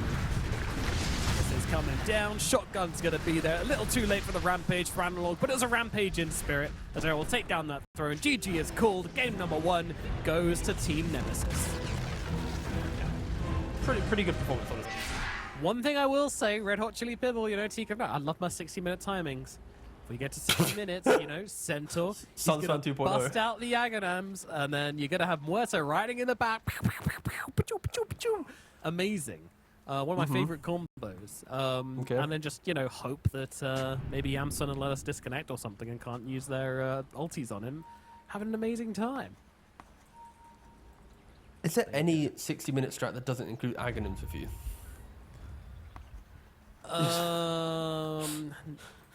I don't know. I don't have like a list of them written down in front of me. I just, you know, I just see the draft and they speak to me. They whisper in me. I can see a minute 65. Every single 5v5, I can envisage the 60-minute fight in my head and how I want it to look. So I can't tell you that until we see the drafts and are presented in front of us. No. But yes, there is some permutation in the multiverse where Red Hot Chili Pibble win by putting Kotaro in the cart and then just riding around the Ancient in circles whilst Kotaro shoots it and no one can do it. I can see it. Going, yeehaw! She's got 2 guns. The battle begins. Gun better than bow and arrow, so. Right now, surprisingly not. Bow and arrow is reigning supreme throughout the entirety of Dota competitive play. Enough bow and arrow, please.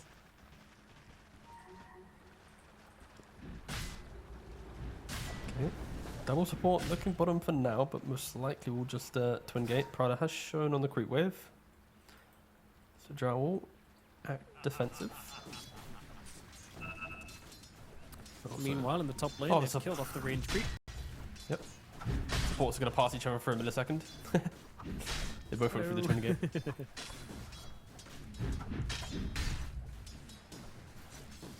Muerta's courier kept alive.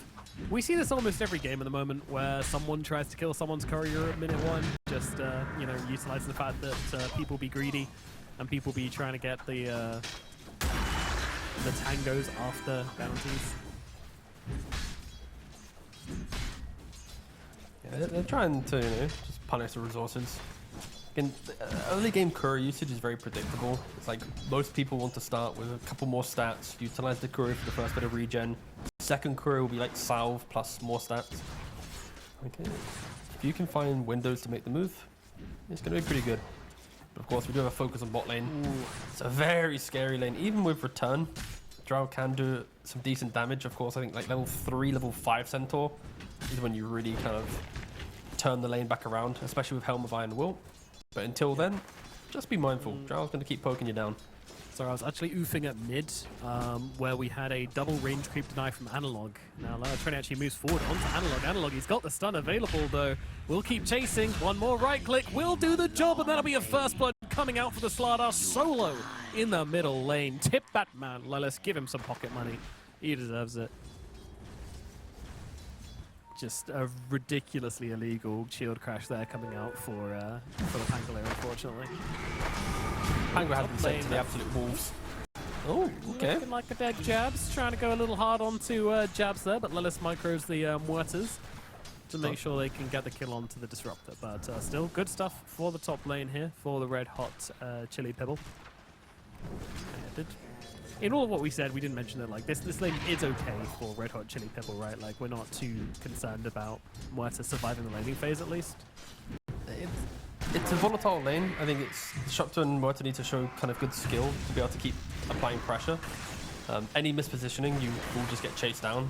But so far, so good. I think they've done a good job. Of course, at any minute in an SDX lane, it's one disrupt into Battle Hunger. You aggro the creep wave into spin, and you can go down. Ooh, that dead shot missing, keeping Lelis alive. Lelis going to keep the poison coming on through its 4, but it's not enough. And now Jab's going to go down again. Prada might die to the Hunger, but it's going to be a double kill for Kotaro Hayama up in the top lane. The Muerta is doing work up in the top side. You said you needed some masterful individual performances on the side of Red Hot Chili Pibble, but who better to ask that from than Kotaro himself? Yeah, they're kind of just running it down the lane on the Axe SD. They're really just not respecting just the cheap amount of damage that Disrupt and Muerta apply through multiple dead shots, multiple thunder strikes, and yeah, fair play. The safe lane of Chili Pibble, they're doing it. And that also potentially frees up Disruptor, but you always have to be careful. You get a couple kills in the safe lane. If the support leaves too early, it kind of invites the Axe to get back into the game. So I think Prada, he is walking mid, he's on a ward, but he can't get too excited with the kills. He might need to return back top. Alatroni won't try and contest the bottom water rune. We'll just go for the top one, kept safe by Prada, so not exactly a impactful rotation. Yeah. Jams is on the tower. A TP for Hoodwink. Jams might die again. There is a glimpse here. Oh dear. Glimpse back into the silence. Jabs in trouble, and it will be death number 3 for the Axe. The red man falls. Yeah, it's just... I'll be honest. Very disrespectful positioning, honestly. Like, you're playing into a Disruptor. Your creeps are dying under tower.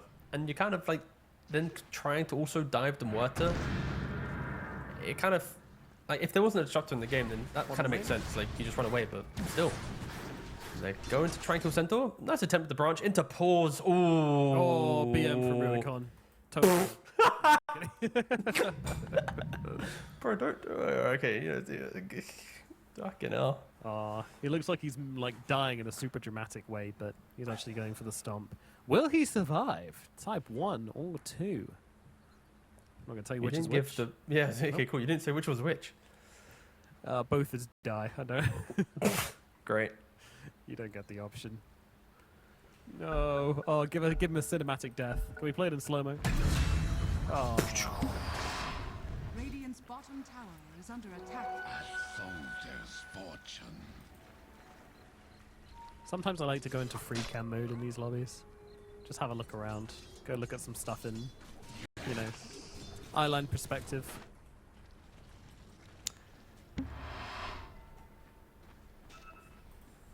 Get up and close and personal with the heroes. No comment. I don't know what you do. Shreds Null Talisman wand out for Kotaro. Just at 5 minutes 30, it's pretty damn nice for the Muerta. Now, just going to try and make a rotation up onto Rubicon here. Ooh, this could be very cool indeed. Not spotted out by Yamsun, but Rubicon, he does seem to know, actually. I think he saw the twin get animation as Radiant ward. Yeah, potentially. Bushwhack though does connect onto Yamsun. Deadshot also lands onto Rubicon, and Prada is here to get back onto Rubicon, so it's going to be 4 heroes down in the bottom lane, and a kill going to both, onto the Bane and onto the Muerta. Onto the Drow, sorry. Yeah, the safe lane, the Disruptor Muerta, they are doing absolutely everything for their team.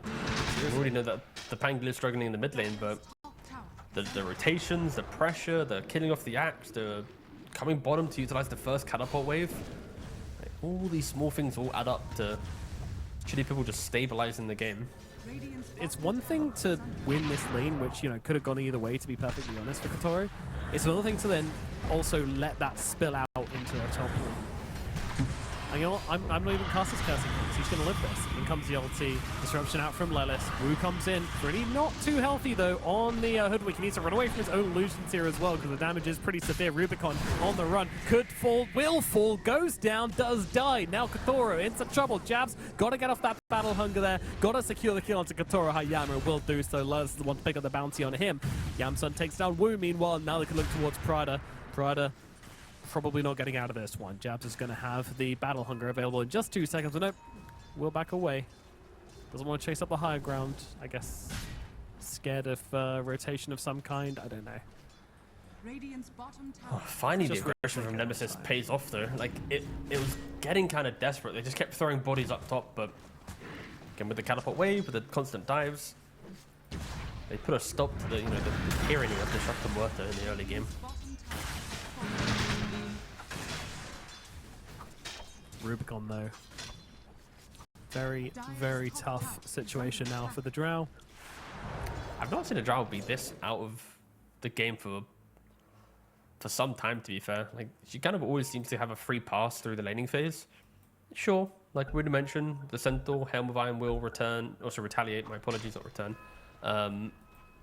There is, of course, a debate that you can eventually stand your ground, but it's just the tower dives. It was really, really beautiful from Chili Pibble.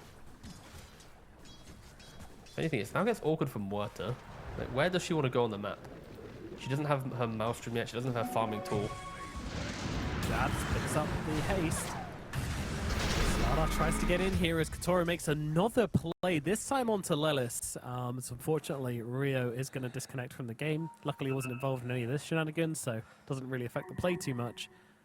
But yeah, Lelis got absolutely blasted. What beautiful animations there. Just seeing how toasted Lelis got here. Pew! This pause actually kind of awkward because Centaur, so he disconnected. Let's assume he didn't play for what, 2 seconds pre-pause. He is like 1 creep from level 6. So if he was actually already in this camp rather than standing to the right of the camp, you could argue he would be killing this creep using spells or aggroing it. So if Stampede is required for any reason in the mid lane, this disconnect does play into it. But to be clear, they are just running away. So they're probably fine. 7 XP needed for level 6.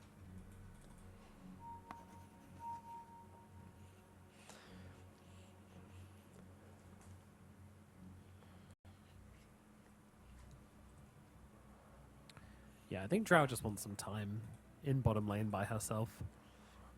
Needs some me time.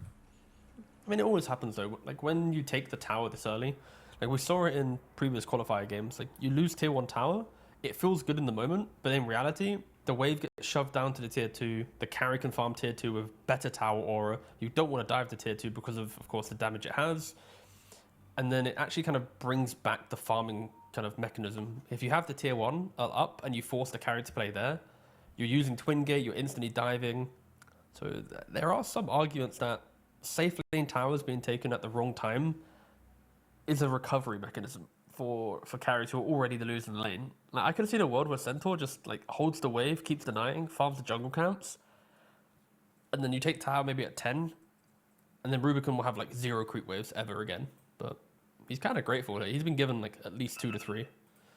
And to be fair, Centaur has done a pretty good job. Like with the double stack on the hard camp, he's still pulling the wave, so he has identified the fact that the bot wave will go towards the Drow, and he's doing everything in his power to stop Drow farming. That is true. Yeah, this pull is a small thing you can do to keep the pressure on and try to keep Rubicon out of the game. Katoro, man, what a game this Muerta is having. Maelstrom now well on the way for her. This Muerta is going to be a huge threat. I mean, it's one they can deal with though. Like, they have a lot of single target shut down. The axe as well is also going to utilize the farm of the Muerta against her. She does need to think about that. I don't know what the answer is for the Muerta. I don't know if there's any item which can really help you out versus the axe. Realistically, it's like, what, you go Mjolnir, Dragonlance, maybe like Silver Edge BKB, and you just keep playing on positioning. But you wait for the axe, you wait for the information, utilize Pangolier, who's such a crazy man in the fights, but Jabs, again, really far down the lane. Yeah. And with 3 heroes missing, they will be able to jump in. There's the glimpse back and the kill onto Jabs. Well, it certainly helps with the Axe Dust. He just doesn't have a blink blade mail until like 20 minutes. That will make things easier for the Muerta. Of course, tons of stacks being made, as you would expect.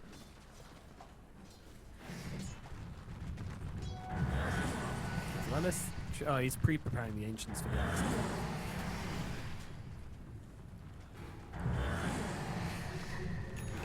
Yeah, okay. This is a nice comeback tool. Saving grace for Nemesis. Like, the Axe build is so simple that, like, even with a difficult game, the communication on the team is like, get him Blade Mail Blink. That is all we need. So these stacks, of course, are going to be a really nice resource in doing that. 250 gold away from the recipe, which you will get from this camp.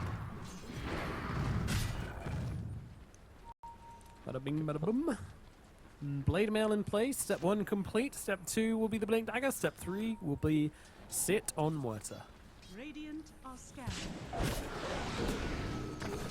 Analog, despite having a phenomenal lane, actually gets taken over by the Pangolier network just due to the action that's taken place for Red Hot Chili Pibble. They have been everywhere, they have done everything, and they have completely countered this laning phase, which by all rights should have gone the way of Team Nemesis.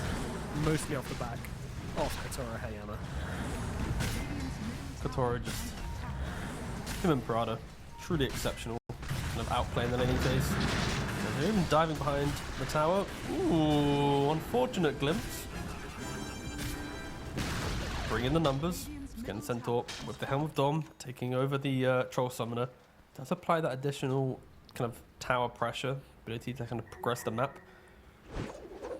Yamsun kind of chilling in the jungle as a canary for the Drow. There will see Yamsun getting jumped and just know that, you know, it's not super safe down here anymore.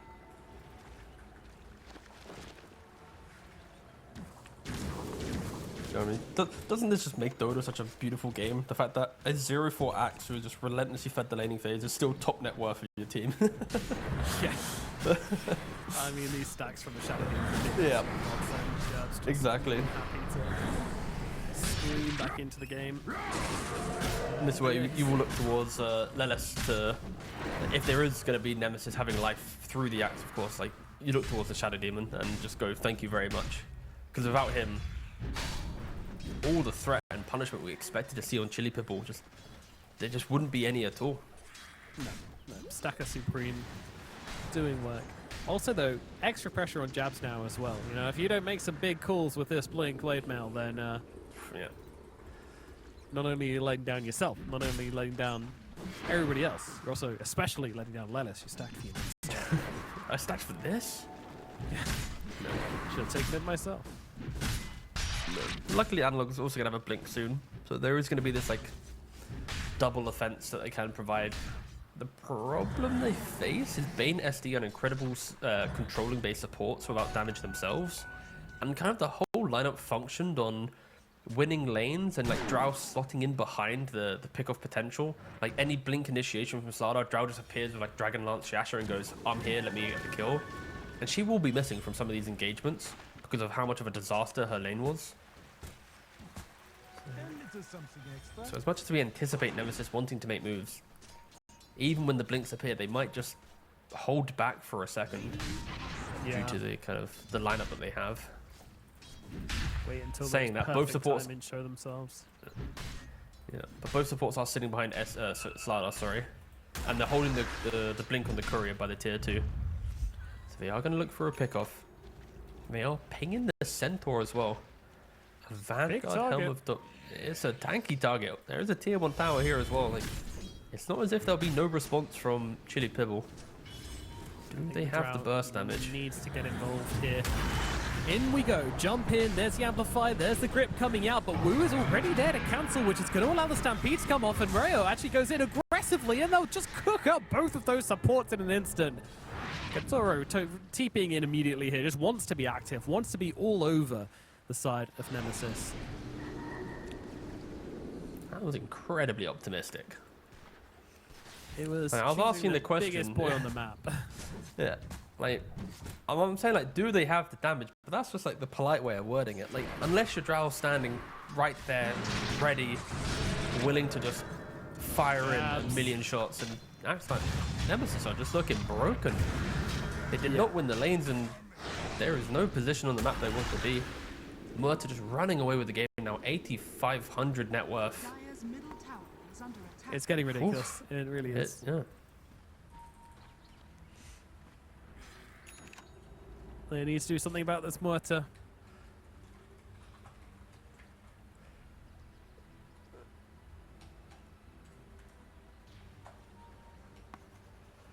Don't forget as well, Supernatural is a pretty big factor of Muerta these days. So every kill you get is 1% spell amp. That does of course trigger when you use that ulti. Basically just be a flat damage increase to your clicks.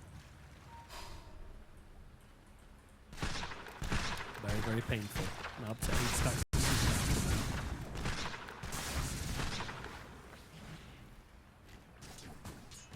It's not on Chili Pibble though. They need to keep trying to apply this pressure. Like 3,000 gold lead, you've done an exceptional job early on, but you've got to keep trying to, you know, force that pressure. If you suddenly look at Drow and she picks up like Manta, Axe gets a BKB after the blink. Like there are kind of comeback timings for Nemesis to strive towards. I don't think they're going to try and smoke kill a Centaur anytime soon. I say that, they just pick it up for smoke, so we'll see where they're going to go with it. Here we go. Round 2. No, they've got the Blink Dagger coming out on jabs, so one would hope that this will be a smoke with jabs, and they'll look to hopefully find themselves a Muerta. Of course, Muerta's now farming in the triangle, but could go anywhere after this as she finishes off the camp there. So tracking down this Muerta might be difficult. Red Hot Chili Pibble all getting behind the Centaur down at bottom. They know that they do think that they can kill the Centaur, so they're kind of using that information to bait Rio Estio, showing further down the lane. But so far, nice not break. spotted. Yamsun, really good break from him. Nightmare into grip, but cancelled immediately by Wu. Katoro's down low ground jabs. He needs to get close enough to get off this cool, and does do so. There's a cool, there's a blade mail, there's a damage. Bye-bye Katoro. Jabs plays it perfectly. Does end up dying due to the glimpse back into the Pangalia.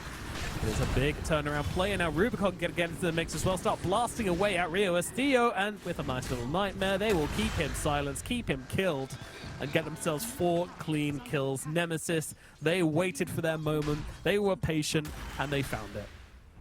Yeah, I'd love to see a replay of that. I've Just watched jabs. massive. Yeah, I mean, not only jabs, but I think Yamsun and jabs just really stepping up that move. Yamsun playing behind the tree line, getting the Nightmare into the grip, then enabling that aggression. Analog, he kind of jumps in, doesn't get the kind of the perfect start, but of course he gives the information. Jabs then gets that blade mail call that you want to see, the axe into Murta. You are the counter with these 2 items. And at that point, it's just a lot of kiting, a lot of, you know, just baiting Chili Pibble into this just awkward spot. But yeah, as soon as Murta on the low ground gets caught, the fight's pretty much over. Once again, Yamsun, just having that smoke break, just having the understanding of what he was meant to do.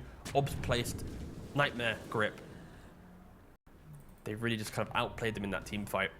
In a moment of the game that if you don't execute, if you don't step up to the pressure of this game too, you just get killed. Suddenly it's 10k gold lead. Murta has like, you know, 1 more item. You're probably looking at game 3. So very good stuff there for Nemesis to keep themselves in the game. Kota are going to go in for the Mjolnir into Hurricane Pike, so they're not going for the naked Mjolnir, of course. That would be pretty suicidal. But does finish off the Mjolnir now that the Dragon Lance complete. Then we'll go for the Pike, and then we'll go in for Satanic, so still not looking at BKB. Could be punished in the long run, we'll see.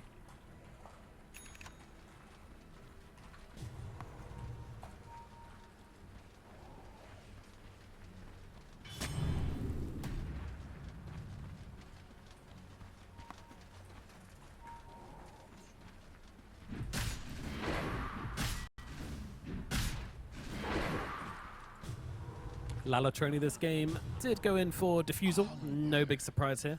Mage Slayer's kind of died off quite a lot on Pangolin now. I think we pretty much only see Diffusal. And you definitely don't go both as Wu dies bottom.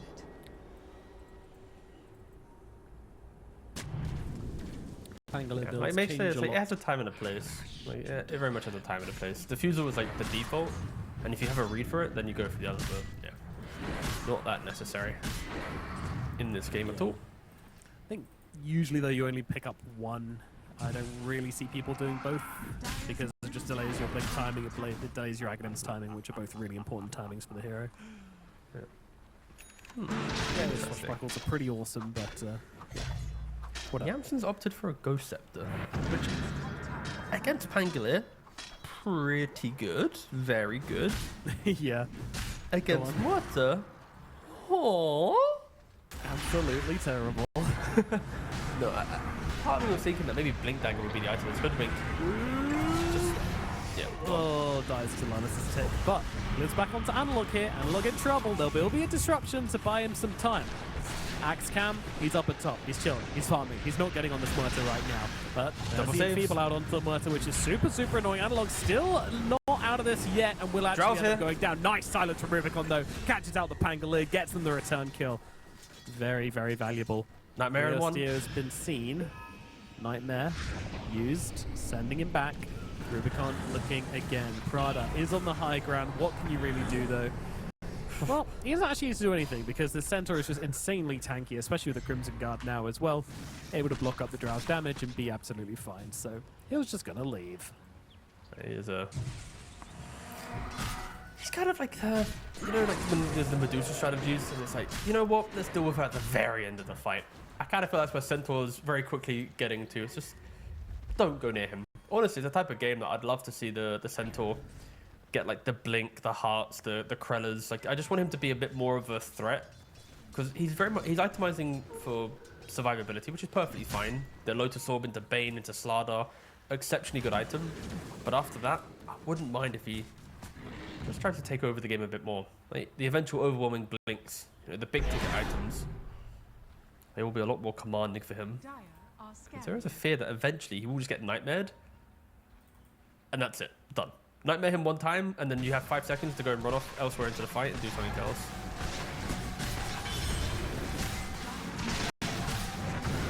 Meanwhile, going for the Tormentor. Cancels a shot. No real response for this, but you know what the response is going to be, actually. Roshan! Oh, yeah. Mutate. I don't know where that voice came from. I'm so sorry. I liked it, man. It's going to get some hype. It's You know, fifth game of the day. Yeah, it's 6.5 hours of just, yeah, long games. I need some help over here. Radiant's bottom tower is under attack. Don't worry, I will squeal if I see a great play. Do not fear. Great. That's exactly the action that people want you to do. Mm-hmm. I'll do that thing as well where you aggressively ad-lib during a really important fight with stuff that wasn't actually that important to ad-lib, but it shows that I care, you know? I can do one of The those Soul for you Ring. if you'd like. Oh, the wand! Thunder Strike! Tread swap? Tread swap? Yo, okay. Yeah, I never thought of that one before. Yeah, I've double clicked my so I'm ready. Strength.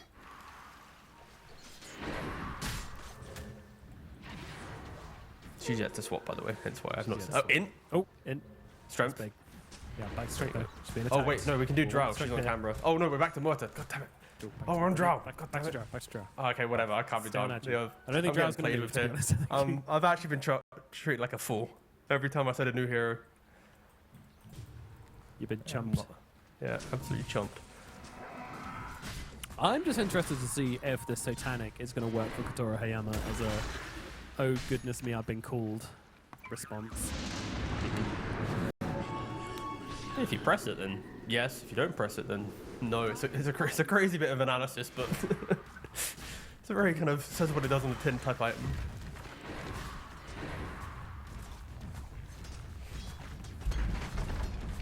Radiant's top Drow tower is just under attack. utilizing the Aegis, trying to press the game state. Dire's bottom There's Manta and Pike. She is looking to be a bit more of a threat now. Happy to sometimes even lead the charge with her team. tower is under Axe, the BKB is coming out on the courier, and Slardar, he got, 800 gold away from his BKB. So Drow has all the protection that she needs. She does indeed. Well guarded, and an Aegis, of course. Because why not? Bottom lane being shoved out. Aghanim's finished off with a Pangolier at least, so he hits a timing himself. Don't know if it's his timing, which is really going to be that impactful. I mean, it is. It always is good, but not if you get gripped. Yeah, that is the major concern. It's like Pangolier has done quite a lot in some of these fights, but they're going on to Slardar. They've grown up a lot since the last time they tried to kill him properly. Oh, Lotus. This is getting awkward, and Prada's going to be there with a relatively well-positioned Static Storm. Jab's still looking for that Muerta. You can see Katoro and Jabs both trying to stare at each other in this fight. Katoro now going to show. Jab sees the opportunity, runs in. BKB, cool miss. Uh-oh, TP away in shame. Get out of there, Jabs. Mission failed. So now gonna get run down, probably Rubicon. Actually looking to come in here, but I'm not sure this is your fight, buddy. Needs to get away. There's a fear to help out, but a glimpse back, tries to Manta dodge, it won't happen. There's a Hurricane Pike, but Latroni will not leave Drow alone. Yamsun coming back in. Jab is gonna be there, but the Yules is gonna be there in a response from this red hot chili Pibble. Rubicon is gone. Jab's trying to do something, anything to this Muerta, but cannot do a thing except die. It's a bit of a mess here for Nemesis. They're all dead, including a buyback, including an Aegis. This couldn't have gone better, honestly. I honestly thought that Nemesis had kind of matured into the game, and if they're going to jump Centaur, that they had the damage. But one Lotus Orb from Centaur, Bane then having his grip reflected, and then nothing else happening, they just fell apart. Again, you do have to ask the question. Analog was a drop of gold away from BKB. That would have completely changed the fight if he was able just to lock on the entire time. But it's just a really, really sloppy initiation from Nemesis. You know, Slardar jumps in, SD jumps in. Where's the Drow? Where's anything? Where's the oomph? Now she appears at the start of the fight, like also quite out of position, being at the center next to Hoodwink and Centaur, having to really think about trying to disengage. Disruptor using Glimpse, and then Axe at the very end, he jumps in thinking he's going to catch the Muerta, but you know just misses. So for Nemesis, Slardar didn't have BKB. They force the fight. They don't connect on their spells, and then Chili Pip will just go, "Thank you very much," chase you down the lane, get the kills. Nemesis will be kicking themselves for that fight. It was nowhere near the standard. Total disaster. Yeah, like compared to the fight that they had in their jungle, where they had like the Bane smoke break into this, it is just a completely different attempt to fight. And yeah, that was not the discipline that you're expecting to see. Jabs jumps onto the Hoodwink. Stampede used to try and save. Analog, I would imagine, will be able to get this kill. In comes Lelis with the Demonic Purge just to make sure they can absolutely bring him down. A little kill onto Wu. Not a big deal. You just to me, it's like the back and forth of this game. It's pretty much just on Nemesis. Because if they can execute in the fight, I feel like even with 10k down, 15k down, they can still just win a team fight quite easily. But if at any point they don't connect on their spell, they instantly get punished and reminded, like, hey, your Axe out of your position, or your Slardar's not out of position. But they have to BKB on the Slardar, they have to Jim as well.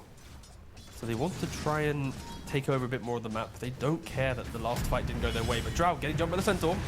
It's a huge play. There's a disruption coming out to try to break this one. Yamsun going to try to do his best with the Nightmare coming out as well. And it's a fantastic call getting Prada down. There will be an ulti, and now a Satanic used by Katoro. Oh my god. Load of damage coming out. Yamsun just has to stand his ground. Go for the feed scope, but another jump in from Rio's deal is going to take down the Drow. Yamsun gone as well. This time, the initiation was better, but due to the fact they messed up that last fight so badly, they just didn't have the items. The Muerta had the survivability, the Muerta had the Satanic, and they do end up dropping. Yeah.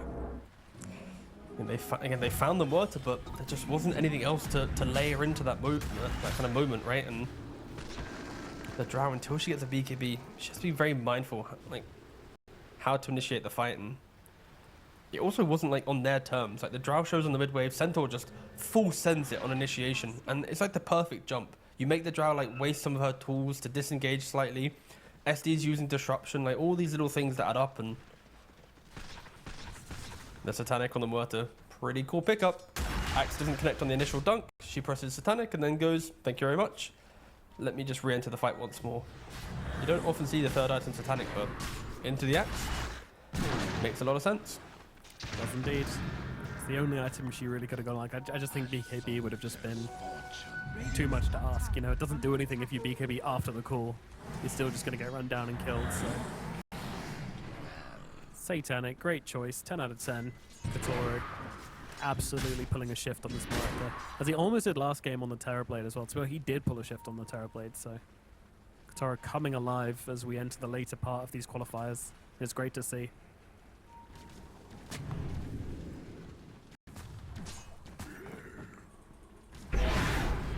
Drought needs her BKB. She's trying to get it as quickly as possible. One more camp, maybe 2 more camps, maybe 3. We will be there.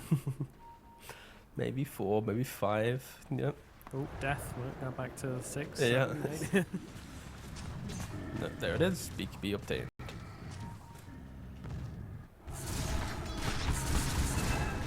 It's not a BKB which completely changes the game, but it does allow this Drow to stand our ground much easier, especially with no Aghanims, of course, on Disruptor. Not going to come out any soon either, so we'll always get a chance to get it off. There's no long chain-stunning disables other than perhaps a Pangolier on a choke point. Scan connects though. Dire know exactly where Nemesis is standing. Centaur, he knows what he has to do. Just break the smoke, break the positioning. Yeah. Use your body. Try to chase down this Slardar. Analog forced to blink away. Jabs also Look at the forced backline. to blink away. They're looking, they're poking, they're prodding and trying to find something here. Wow. Bane, he's doing the deep wraparound. He is indeed, as Kodoro just in the middle of everybody again, just baiting them, saying, come at me, see what you can do. Again, another man to miss, and that was not BKB used on the Drow. You wanted to pull that off, and now there's another axe right on top of Katoro once again, but Katoro, he's absolutely fine. The Cull's not going to land it over the grip into Analog. Analog will get the kill. He might just be saving them from this fight. BKB, TP away, but nope, dragged straight back in from Prada, but that might be Prada's demise here. Let's see, can Rio DeCio keep him alive? Yes, he can. There's a wall up as well. Mini Analog cannot chase any further. Will have to back himself away, but guess what? In 6 seconds, there will be another glimpse. As long as they keep this blink on cooldown, they might just be able to clean up Analog as well. But no, blink up to the high ground. Alatroni still chasing, but will not be finding. So they do get the kill into the Muerta, but I have to say, you needed to BKB that on the Drow, I think. Rubicon letting himself getting glimpsed back in, and then just completely comboed down. Really, really costly. Yeah, I mean, Chili Pibble, they're just utilizing their tools really nicely, right? The scan to check the high ground, Centaur leading the charge, holding that formation on the high ground steps, never really breaking from it. And Nemesis, they're just struggling to execute. You got like Drow by herself playing on the low ground, trying to kill off heroes that are well positioned. Again, the BKB, should she press it, should she not? But it's like the Bane's off by the Roshan pit. You got Slardar at the kind of the right-hand side of that jungle steps. It's like everyone's in a whole different location. Meanwhile, Chili Pibble, it's like we are one unit. We move together. We kill together. And I think Nemesis, they're trying to outplay, but you know they've tied their shoelaces together and they're just falling over their own feet. Nothing's really connecting right now. And again, it's just testament to how Chili Pibble are being so beautifully chaotic with the right heroes in the right place. Like they're not throwing in a Pango. They're not offering him up to be gripped and die to the Drow. Like it's always Centaur. Yes, exactly. I was going to make that point as well. Rio is just getting into their faces. He is being really, really obnoxious, giving all this information to his teammates and just daring the Radiant side of Nemesis to go on him, to use spells, because they'll be wasted. He's tanky enough to survive it through it all. And if you do unleash everything on him, then the rest of the team will follow up, get those kills. As you can see here with the Radiant Vision, we don't see much here. Now they see a Hoodwink blink away, though. Wu is gone. He's out of here. It's just He is tempted on this Muerta. He's going to start here. They know that they've cancelled the Axis blink, and that call has been made with Kotaro. The green light is given, but ulti popped. Not really finding anything. A lot of ultis popped on the side of Red Hot Chili Pibble, and not a single hero caught. This is a big win here for Nemesis. Do they actually just straight up get Roche now, maybe? it's a difficult one. Like, Muerta is back up in 24 seconds, and a lot of smokes have been used by Nemesis. To be fair. Yeah, I mean, Drow needs BKB, of course, Muerta needs ult. You also need smoke because your entire draft is built on the pick off the explosive nature of, like, I see Muerta, let's kill Muerta. And because they're so starved of just good vision, smokes, and also BKBs. You kind of don't want to force it. And Centaur is 100 gold away from the Aghanims. So we are going to be seeing a more defensive style of play from the Centaur. Oh my god. Are we actually in the multiverse I said we could be in? I said we weren't in? I don't know. Yes, maybe. Who knows? Isn't life just a simulation anyways? Isn't that what people say? Maybe. But it's my simulation. I control it. Oh god. I'm the main character. I just threw up a little. I know it's TI qualifiers, but I just wanted to just warn you. Respect. Thank you. Aghanims up for Rio Estío. That means the workhorse is going to come in. Centaur can hitch a cart whenever he feels like it. She just popped They're off to just take Roshan. beating Muerta now. Yeah, exactly. They're saying, yep, we're going for this. They'll get the vision inside the pit. They know it's low. They could go for the steal here, and they absolutely will. But in goes the Centaur to try to get the cart going. There you go. Muerta, she's up They into got the it. air. But the Aegis is going to be grabbed by Jabs because Muerta's in the cart. She can't pick the damn thing up. But she can't get a bunch of kills. There's Analog probably going to die here. Jabs is dead without a way out of this, really. He's going to have to try and blink out. Does actually do so, and now tries to look for the turnaround. Oh, the gust pushes the Muerta down the hill and means that Jabs, well, he got dual stuff anyway, so it doesn't really make a difference. Jabs will get killed, as will Rubicon. So it's a 4-hero death for the side of Nemesis. They will somehow get Jabs in response, I guess, just ticking out to the to the poison and to the axe. Thank you very much, Observer. But yeah, a 4-for-1 trade. Sure, they get the Aegis. They managed to steal it away, but everybody just cleaned up afterwards by Kotaro and Co. Radiant's middle tower is under attack. The Nemesis, they're just getting outplayed. I mean, simply put, Chili Pibble in game 2, they're just a better team. Like, once again, Muerta forces the Roshan, puts that intensity on Nemesis, they scramble into the pit, Centaur clutch saves Muerta, sure there's an Aegis snatch, but it doesn't really matter. Pango there jumping over the top, preventing Drow from getting in a good position on the high ground steps to maybe utilize the Slardar axe. Again, it's a double jump to play for the Aegis. And it was kind of important, but just things have not worked out for Nemesis at all. Like, just blunder after blunder after blunder. And as much as you say that, the positive is Chili Pibble, they're forcing them. It's really just controlled aggression from them. Yep, the pressure's been very, very good, very, very constant. Kotaro just playing active from minute 1. I didn't expect this when the Muerta pick came out. I did not expect Kotaro to come this well out of the lanes, and then to also just dominate the entire game, win every lane for his team, or at least the side lanes for his team, and then run around they're just doing work. You're probably loading up the replay straight away, right? It's like, if you're Nemesis, you're looking at the first 6 minutes and going, what, how, why? You know, all the questions. And maybe if you're Chili Pibble, you're rewatching it going like, yeah, we're those guys. We did this. Hyping yourself up for most likely a game 3. Is under attack. It's looking that way, very much so. You go this way, and I'll go that way. Like you say, there is always that possibility of the axe call at the right time onto Kotaro.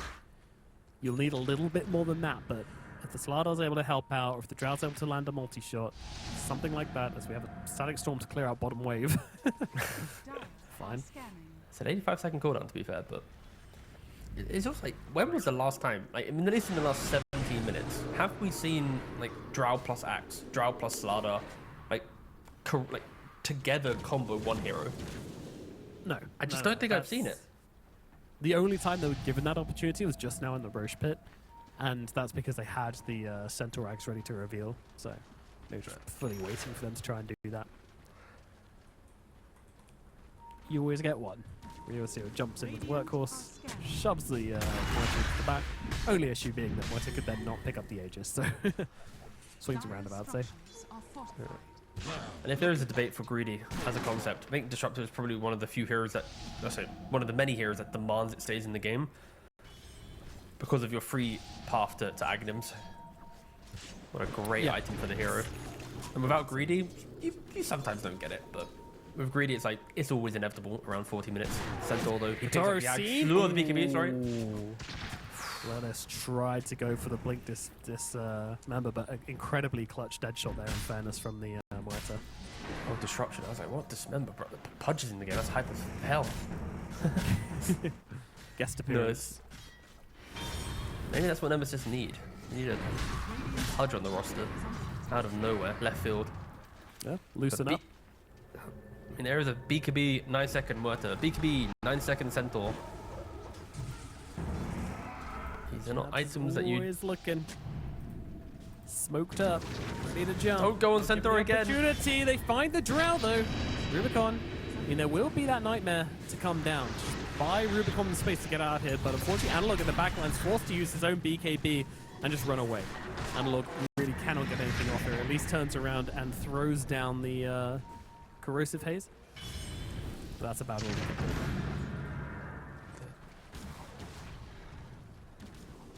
I just feel that Nemesis just cannot find a way to get around this Centaur. He's too Every fast. single, like, we're gonna get to this highlight package, and it's just gonna be Nemesis jumps Centaur, Nemesis jumps Centaur, Centaur jumps Nemesis, Centaur jumps Nemesis. Like that's the entire game. That's all he really needs to do. Is just plonk himself in the front lines, be a problem, allow the team to play behind him. They can kind of move anywhere they want and do anything they want. We really need to see a more creative use of smoke from Nemesis. I think all their smokes are probably gone by now. They've just been getting out on the map. They're onto Muerta. They have She's by got herself. Muerta. This is What? oh, whoa! Jumps in and gets caught as well. Kotaro Hayama, you've played an excellent game so far, but all it takes is one critical mistake. And you're suddenly inviting Nemesis back into the game a little bit. I mean, sure, it's a lot of net worth to recuperate here, but Nemesis need to get out on this map, get these lanes out, and pressure as much as possible in this 70-second window. Yeah, I mean, it's go, go, go. Like, if you're Nemesis, in the back of your mind, you're already thinking about, you know, what are we going to change in the draft? Like, how are we going to defend high ground one more time? You know, like, what's left in the tank lads? But when the Muerta just walks up by herself and just... Yeah. Wow, okay. The Muerta showing at bottom, and then they caught a glimpse of My Little Pony in the middle lane and just went, absolutely, send it. There's no save, there's no stampede. Get in there and go. You need to always be on your absolute A game in these qualifiers. You cannot have any lapse of judgment, any poor positioning. Good thing for Nemesis, I guess, is like you together as a group. You're like, oh guys, Muerta is still quite squishy. Like, you know, she has BKB, she has Satanic, but if they can, I honestly feel like I think it's more on Yamson or Lelis. They need to, I think, perform a little bit better in the team fight if they are to win this game. Because they have the tools to stop the Centaur, right? They got to disrupt so Centaur can't cast spells, or a Nightmare, or a Grip pre-Lotus, of course. But they need to use some of these tools to just buy at least 3 seconds. And in that window of time, you then jump the Muerta or the Pango or someone, right? But we're not saying... I mean, even Analog, to be fair. Like, it could just be Sala jumps Centaur, Axe jumps Muerta, everyone else piles into Muerta, but... It is so difficult to set up this fight construct because of, you know, the Pangos and Disruptors and all the randomness that Chili Pibble will bring in. But at least for Nemesis, they've seen it works one time, and now they can try to replicate it. It's also going to put the fear of God into Kotaro Hayama, though, now realizing that there is no opportunity he has to ever be sort of solo pushing lanes or showing on any wave, really, without the Centaur just right behind him. But they're going to try and go mid, start off a fight onto the Drow. Drow in trouble. Is that an Aghanims on the Disruptor? You bet your ass it is. Rubicon's an issue, but does manage to go up the BKB in the closing moments of the disruption there. And now Grip out onto the Pangolier. There comes the Workhorse, but the call is there from Jabs, and they've got Kotaro again. Yabs finding him in the late game and shutting down Kotaro Hayama. Meanwhile, in the middle, well, they do get the glimpse of and manage to kill off Jabs as a response, but Drow still alive, making it back to base. Drow is alive, and Kotaro is not. That is what's important. Jabs, he's had a difficult game on the Axe, but he's finding the calls. He's getting back into the groove. He is indeed. I almost want him to see you go for like a Shadow Blade or something rather than the Shivas. You know, just work on your positioning even more, continue being a problem. But to be fair, if you're finding the calls, and of course that Chasm Stone going to help you out with the extra range. Is of course like the slight anti-synergy which Shivas gives you. Roshan's up. Yeah, it is indeed. They need to get over here quick. I mean, Centaur's nearby, as is Disruptor. Well, Disruptor actually isn't.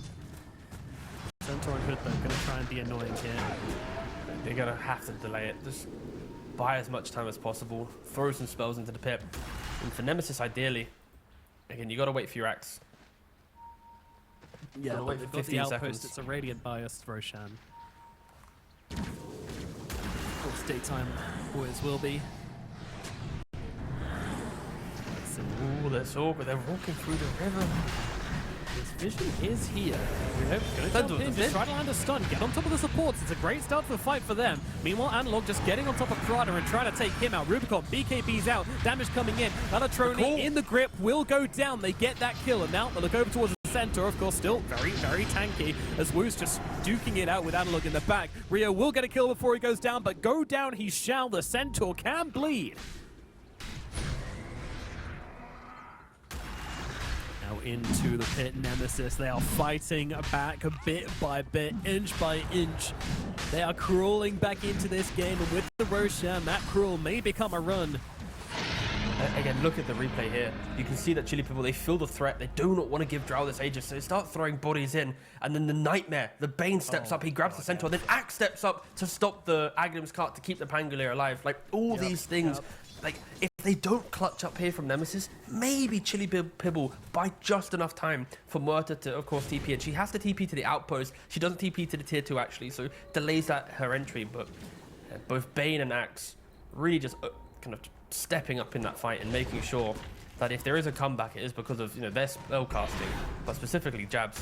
A really, really difficult game. I'll just remind everybody, this has not been a great game from Jabs, but the last 3 fights, MVP of the engagements every single time. He really is. Yeah. I mean, he kind of has to be in a way. If he isn't, I'm not convinced anything is going to stop this Muerta. But yeah, I mean, Muerta has just been like an absolute huge problem. Everything that you thought about saying, yes, that's exactly. She has done all the above. What a timeline. Do you think Nemesis was ever going to hit a tier 3 in this game? I'll be honest, I didn't think so.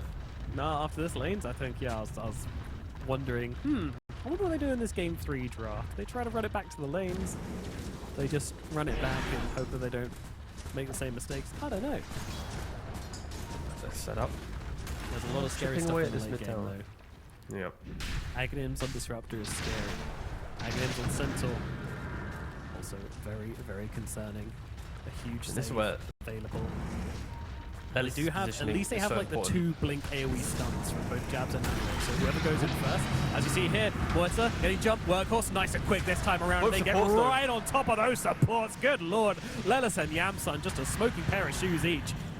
Alatroni Both have meanwhile, buybacks, locking though. down Jabs. Yeah, I mean, the Drow just trying to stand her ground here, but even through the BKB, Muerta's just pecking her apart. She needs to full stuff up, and she will get it. In comes Prada, though, just getting on the Drow and forcing her back. Oh, that glimpse is godly. Drow is in some real trouble. Analog trying to get in to help. In comes Jabs. Refresher! Call onto 3-0 Jabs. That's how it's done. Continuing to just be the savior of Nemesis through these fights. Takes down Katoro. Looking in for more. Rio's going to be that next target. Drow, though, still in some trouble in life number 2. And they don't have a chance to save her. Yamsun's just brought back. He kind of needs to leave as he sneaks around the side of the tree lines here. A TP out from Jabs will not be successful. Wu guesses and guesses correctly. Jabs now will go down, has the buyback available. He's going to try and fight up here, but with 4 heroes upon him, he has no way out. And Katoro finally gets a bit of revenge here, but it is 2 huge buybacks used on the side of Red Hot Chili Pibble, but now they need to go and force some of their own. The fact there's a triple buyback and how explosive this game's been, you need to be so careful on the Muerta. As much as you're able to like step up and try and make these moves, it just takes one mistake now without buyback, and Nemesis will just run it down mid with buyback.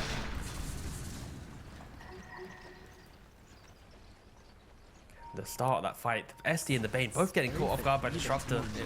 Yeah, like the supports, they need to think about the positioning a lot better for Nemesis. Like their value is saving whoever gets Static Stormed. They cannot be Static Stormed. Yeah, both of them Static Stormed and stomped by the Centaur is really tough. I mean, they got a little too excited about the Katoro kill, and to be fair, they should have.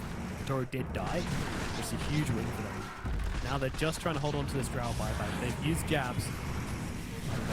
Jabs is also super important. spawn. We were in the front line. Just sending out that Yules onto Jabs. Jabs has to be careful here. He's got 5 seconds left on the BKB, but he's not going to get jumped by Katoro. Katoro cannot risk it. Blows up Analog. Oh, cool. Just off the mark. Butterfly This now, game is triple. insane. It is so scary now. Triple buybacks used by both sides.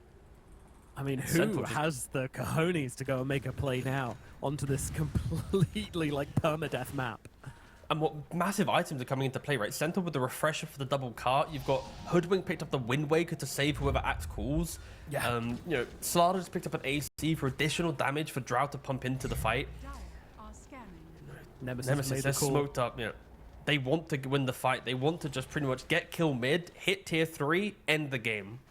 They are playing to win the game right now. They don't want this game to last any longer. They know that they can get choked back into their base.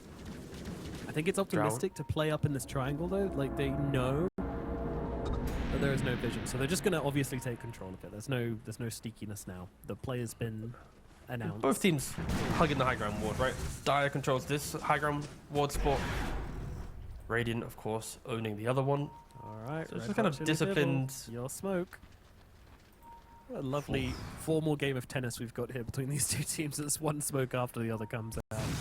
And for buybacks, right? The Shadow Demon and the Disruptor, they're doing was buyback. So maybe it's even a point where Lelis just, you know what, Chief, throw your body into the mix. Force some weird fight. Use your buyback and then you can turn it around. I mean, look at him. He's definitely dangling himself out here. He's What a wraparound. more than What a happy. way to potentially end this game. The fact that both teams are looking for the fight as well. It's not like there's this It's really fear of the hard. buyback. Like, they are going like, no, we're going to kill our way to victory. Drow revealing herself. Centaur initiating. Ooh. Rubicon playing on the edge here. Drow showing herself there was kind of insane, but gets away with it. The creeps, they're pushing in. Because of the Rack's advantage, they have to deal with bot wave. Sure, they're, you know, skipping mid somewhat, but they are at some point going to have to do it. Luckily for them, because they hold the bottom triangle, they can skip mid and bot wave somewhat safely. So they don't have to run back to base too soon. So really kind of a tactically very smart area to hold. Yeah, always will be. Lelis finally gets around to dealing with this wave. Again, he's more than happy to show, has the buyback available. Everybody knows it. Will just dangle himself there. There's a catapult wave though they didn't skip. They might actually need to maybe think about the bot wave a little bit. Yes. Ooh, analog. Wave getting yes. Again, no buyback. A little scary. Thinking of Aeon Disc as well. Yeah, it's a cool idea when you're in the buyback situation.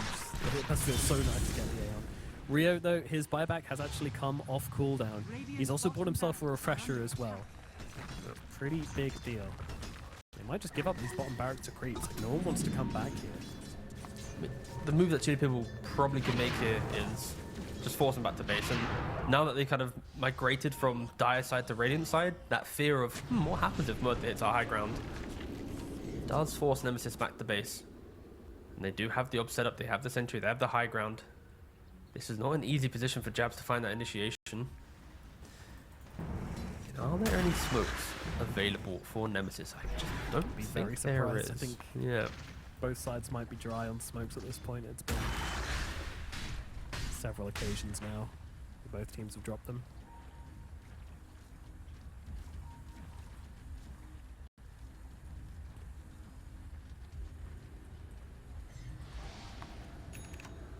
Drow has just farmed this game so impressively. I mean, I know Drow is the meta hero, etc., but to be like 5 and 7, and yet still almost be equal net worth with this Muerta who's 22 and 6. That's pretty impressive. Let's not forget, the winner of this series still needs to play another series after the LGD playtime. Yeah. What a long day for them. Well, mainly for gonna be- Amaret. I mean, yeah, I was going to say Amaru, who I really feel bad for watching this. If this goes to a third game, they've got to then wait for another series after this one to take place, and then my goodness, it's going to get late. Get late indeed. But Nemesis, they've crept out of their base. They've retaken control of this high ground ward spot. And at this stage of the game, it's always about the hill ward spots. Which one do you play around? Is it the correct time? Is it on the side of Roshan or not? Roshan is going to be in the top pit due to daytime. So it makes a lot of sense that Nemesis has been able to kind of claw their way back to this area. I love this ward coupling over by the secret shop here. You know, it's not right up in that triangle. It's going to get de-warded the moment Nemesis come in. It does give you It just that takes one extra little person bit. to...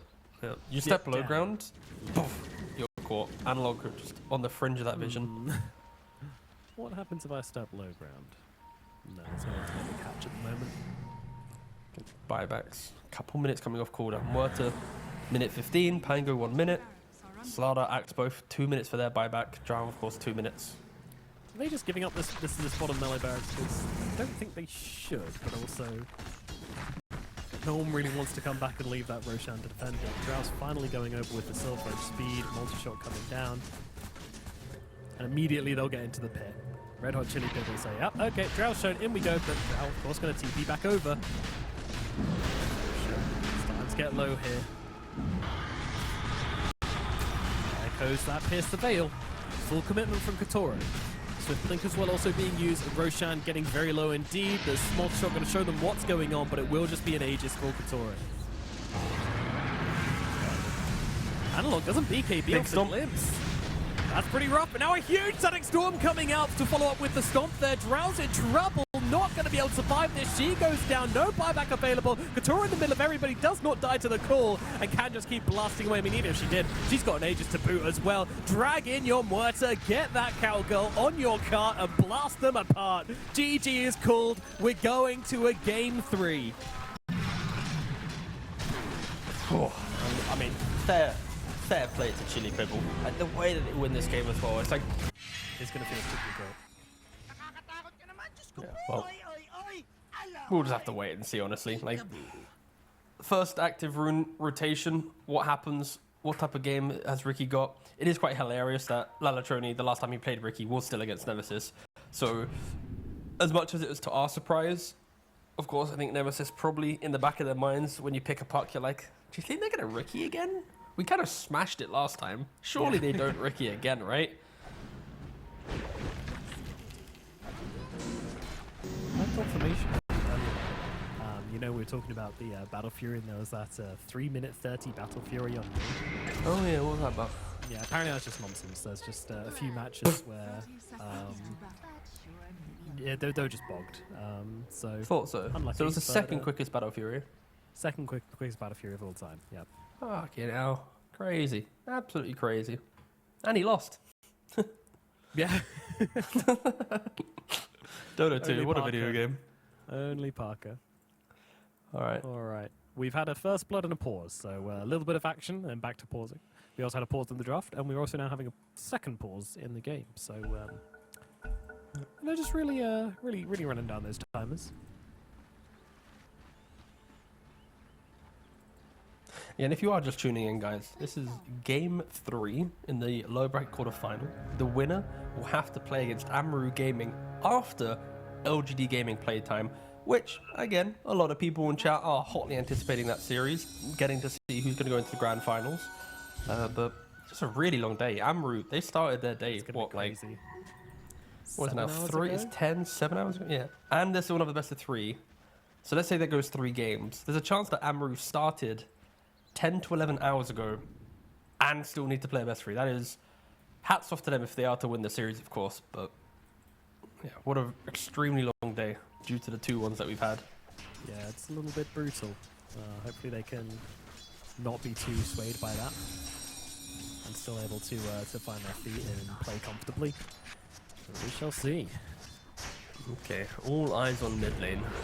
Ricky starting with a very slight CS advantage. I'm a little surprised by some of these orbs from Analog. He's kind of like backspinning them a lot, which is meaning that he's not really catching Lalatroni with every single one. Oh, he didn't hit him with that one either. No, that's like 2 now that he hasn't. I mean, it's not like huge damage level 1, but I just hope this doesn't continue.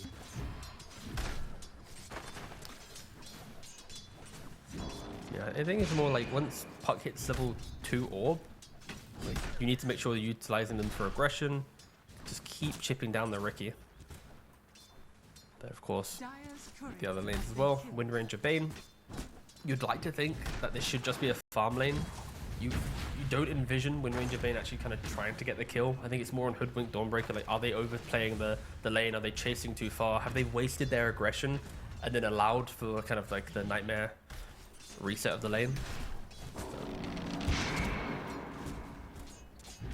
At least in regards to the CS, if we do go back to mid, Ricky is doubling up the puck. Yeah, it's a really strong start. Yeah.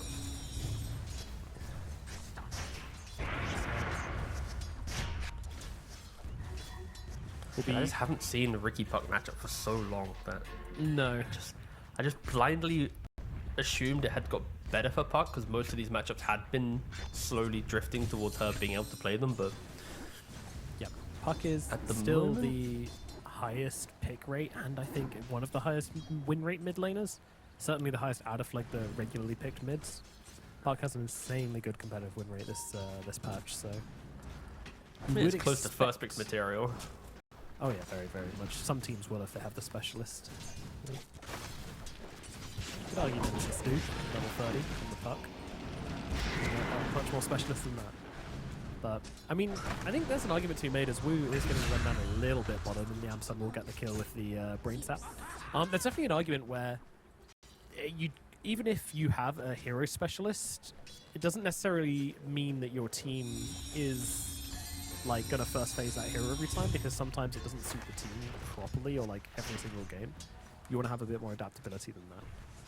So it's also an interesting sort of thing to look at where you could have the best Puck player in the world, but if the team doesn't particularly love playing with Puck, wants a more sort of tanky or frontlining mid laner, or wants something which is kind of a little stronger in the late game, something like that, then maybe you don't look at it in first every single game.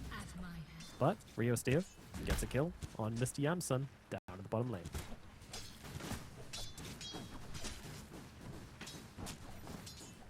How's our top lane going? We were very interested in this one because we haven't seen much Enigma recently, and we feel like we should. The hero's good, it offers good lane pressure. Drow, typically a lane dominator, but Enigma is one of the best lane dominators of all time, so surely he can hold his own versus Katoro Hayama this game. Good harass onto Prada, chasing him out, and also making room for him to get past. Didn't get caught out by the clock and all of those Eidolons. Yeah, Drow's net worth is a little inflated by getting some Eidolon kills. Multi-shot, it's an okay spell at getting at least two Eidolons, especially when they're split. But I think right now it's okay. But the inevitable tower takeover will occur, especially if Bane or Wind Ranger wants to rotate through the gate when Jabs makes the call. That's sweet. Could be any moment as Analog facing the harassment of a Ricky mid.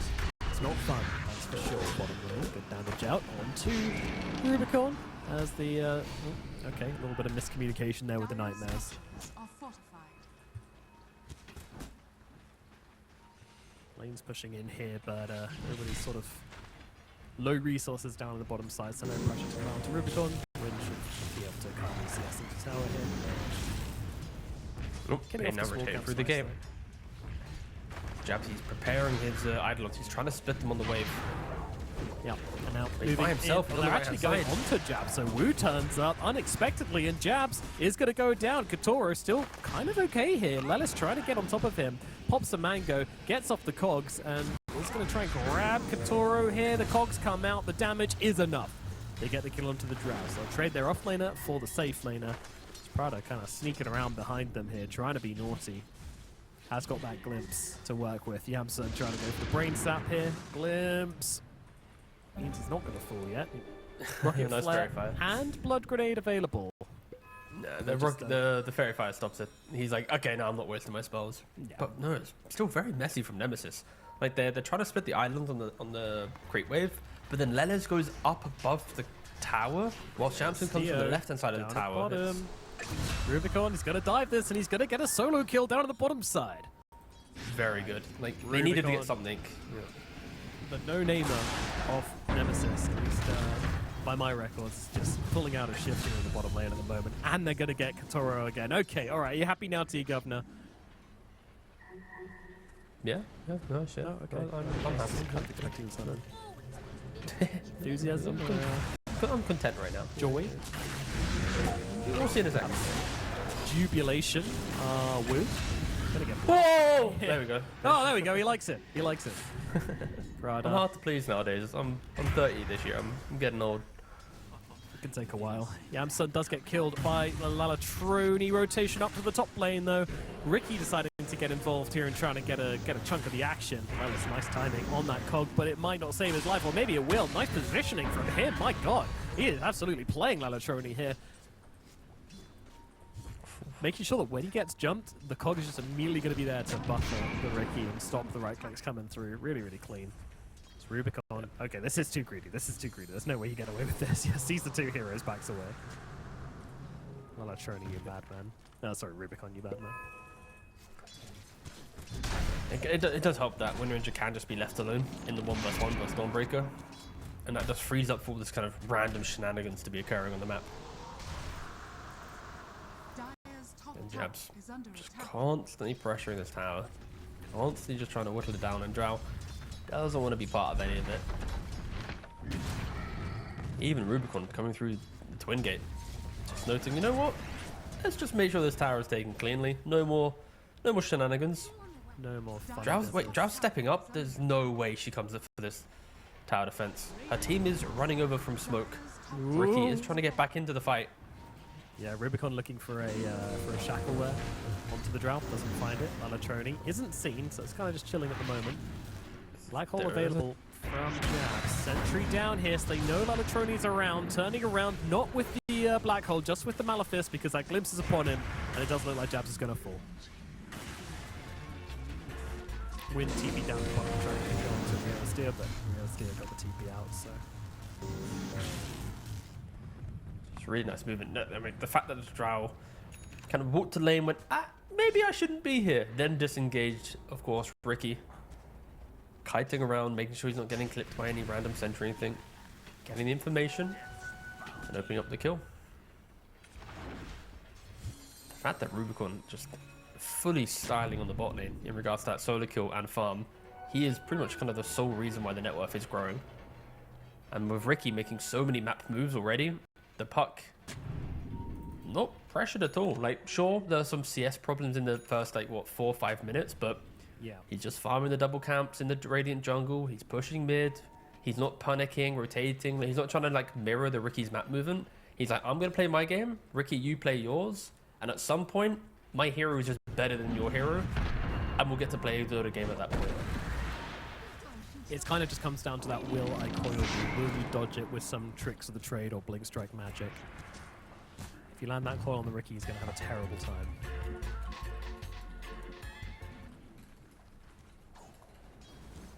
Similarly, if Rubicon can close the gap on the Drow, get off that focus fire, Jab's also going to have a pretty miserable time as, well, Yamsun's kind of lamb to the slaughter in the bottom lane here. Rubicon's kind of looking around, kind of not really. Ricky's going to TP back towards mid. Prada won't be catching anybody down here. And Jabs is loving this. You know, picking this Wind Ranger is really good for the Enigma because it just means that Drow's, the Wind is going to be more than happy just kind of sit at bottom, like you said. But that also frees up Jab's game to just get more and more and more. As Analog trying to go for the rune hit, does actually get it and then use a glimpse to get himself out. So thank you very much, Mr. Disruptor. Analog gets away to safety, and now can he even look for a kill onto Wu? Wu going to try and land the bushwhack, but doesn't quite do so. Dodged by Analog, as now comes the Solar Guardian as well. Yamsun should be brought down here. Analog, can he find anything in response? So far, not really. Rubicon jumping in. They don't have the vision between them, though, on the court. Does that connect? There is a sentry coming onto Analog, as yeah, they do manage to land a sketchy one there. Focus fire coming out. Power shots there, and Lelis gets a kill with a cog. Ooh, Lelis. There it nice is. snipe. And he's not done. Lalatroni's going to drop as well. Okay, Nemesis. They have woken up in this game 3. It took them a while, but they've got a 3k gold advantage. Analog just chilling on his putt, blasting people, not being pressured by the Ricky at all. I mean, they kind of have the heroes to do it, right? They have these like little poking map heroes, and of course Enigma. He kind of is the glue to it. He can kind of rock up and then let us just throw some cogs around. I mean, it's the reason why Clockwork is so you know, hotly contested, at least in other regions, is the fact that you just take over an area, you hit a couple cogs on one guy, he's going to be out of mana, especially at this kind of like level 5 timer with 3-point cogs.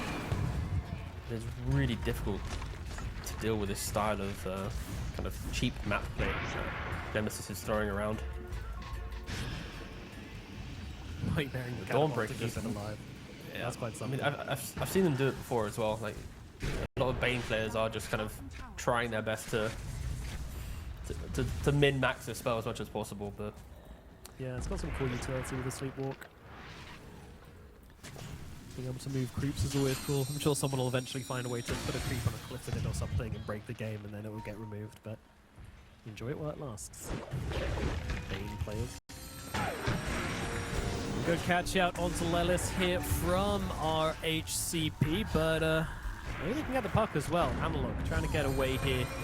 Alatroni picking up the shield rune. Nice little coil coming out onto the two of them. Jabso doesn't want to come in and go for the ulti. He sees Kratos sitting right behind and knows that no black hole is going to be possible. And actually the build from Enigma is going to be drums into Vessel, interestingly. So at least that's what he's got queued up. Hasn't bought anything yet, though. Yes, he has. He's going drums into Vessel Tiger.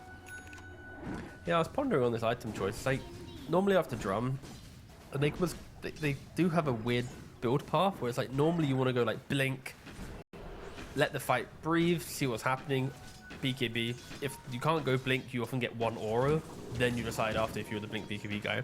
But in this game, with how like skirmishy they're playing, how chaotic that they potentially can present themselves, I can see Vessel. Like blink is not that high value. There's a smoke screen from Ricky, there's a bushwhack, there's the Dawnbreaker, there's glimpse. Like there's multiple ways to stop Black Hole. So him just building up additional stats and like throwing in more damage, it honestly could make quite a lot of sense. So the Guardian down again, jabs, turns around, drops the black hole, cancelled immediately by the Drow and killed off. Did get the kill into Prada for it at the least, but still big cooldown used here again. Doesn't have the most value. There's the grip coming down onto Rio Steel as Rubicon tries to bring down Kotoro. Hayamura does do so. Focus fire out onto the enemy carry, but now she's going 2 versus 1 against the others. Takes down 1. Looks at Lalatroni. Lalatroni's in trouble as well, but again, no vision available for the Wind Ranger. Has an Iron Branch, which maybe could be a dust, you could argue, but then again, I'm not sure Rubicon expects to be this aggressive this early on. Still doing well though. He's probably not too happy with how people probably looked at him on the Drow game. You know, like, he's like, you know, I'm better than this. I don't want people to think of me as that Drow guy that, you know, wasn't pressing BKBs and Manta. No, I'm gonna 1v9 this game because yeah, he is just cruising through it. Anywhere he goes, people are falling. Gonna have me on it. He's played on a couple of teams throughout 2025, but still a very young, very new player. Hold up, we've just jinxed him. We've jinxed him. We've absolutely bloody jinxed him. It's over. We've ruined it. Yeah, it happens. About to say, well, I mean, you know, he's set up for 2 kills here. This is an absolute win. Absolute Go on, spin it. analog with the double kill. But no, he's never really been the problem in any of these games. Like that Drow game, didn't really put it on him. I think it was. I mean, I don't tend to blame individual people. Let's not sugarcoat it. He struggled. He did struggle a little bit. So did He struggled. Jabs. True, everyone struggled. So did Analog. But he also struggled. The supports were doing pretty well until they both sat in a static storm and died. Yeah, let's just forget game 2. Let's just be positive, Agreed. all right? Yeah, Agreed. that didn't happen. It was a learning game for Yes. everybody. Especially for LGD and Playtime. So Guardian coming down once again. Doesn't quite land onto Yams in there, but with the glimpse back there, will be able to secure the kill. Pain will die. Leo gets out. Oh, I say that. Leonard's going in. Just saying, absolutely not. You are dying, sir. But, Puck's in from downtown, but may regret his choices. There's a sharpshooter, there's a static storm. Puck's in trouble and he will go down. Very, very, very, very, very greedy from Analog there. Toro still alive. Shot. Never mind. Rubicon finds him. They need to deal with this damn Wind Ranger who's just cooking everybody right now. See you later. Woo! Triple kill for Rubicon. Oh my goodness. Rubicon is playing excellent. It must be mango flavored Rubicon because he's absolutely playing deliciously. Sorry, I don't know what that was. That was a game 6 comment. okay? I'm sorry, Tika. I could feel the judgment coming through the mic. I was more worried you were gonna ask me what my favorite flavor is. I couldn't give you one, mate. I don't drink the drinks. Oh, they're great. They used to be great. They're awful now, but when I was a kid, they were the best. Lychee, basically any tropical fruit. So nice. I'm sorry. I have nothing to add to this. It was niche. It was niche. It was a long ball, and you were like right next to me. You know? No, I get that. I mean, I'm more of a Sunny D guy when I was growing up. What's your favorite Sunny D? You seem like a tropical guy to me. The orange one. Okay. I'll be honest. 8 hours into casting, mate. The small talk's absolute drivel. It's rough. Into the Roche I'll pit get we dinner soon. shall go. Rubicon blasting away at Roshan with his Mjolnir, with his Dragon Lance. 10k net worth, 17 minutes in. Saw Katoro Ayama play that last game and said, I want a bit of that, I want to be the guy. And he's absolutely being the guy this game.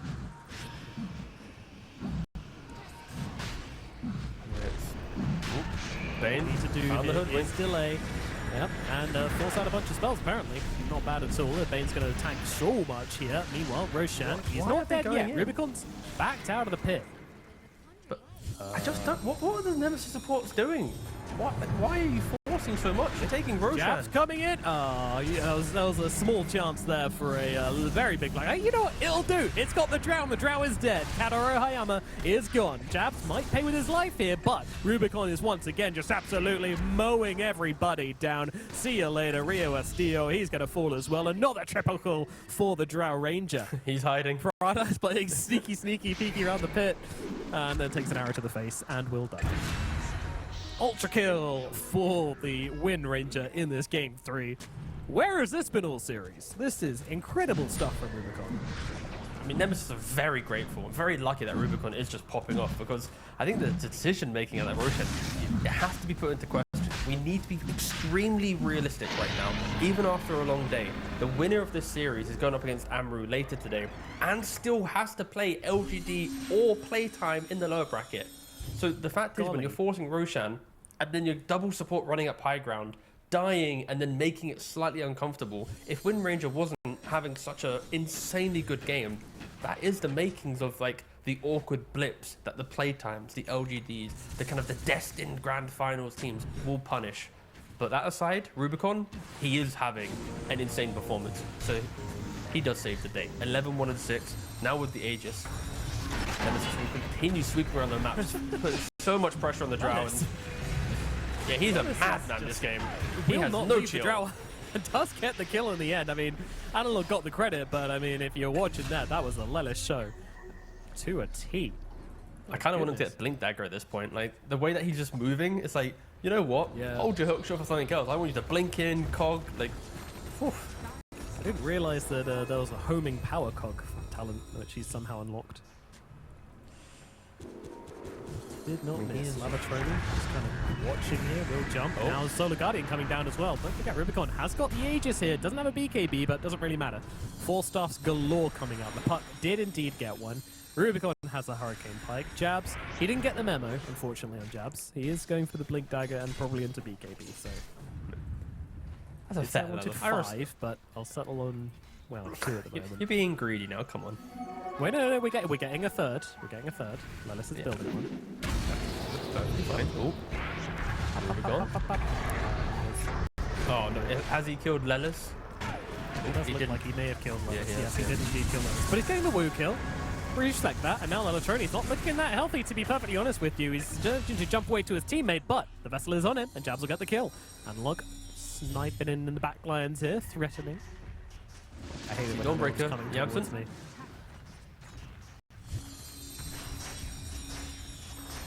Don't blink up for Yamson just yet.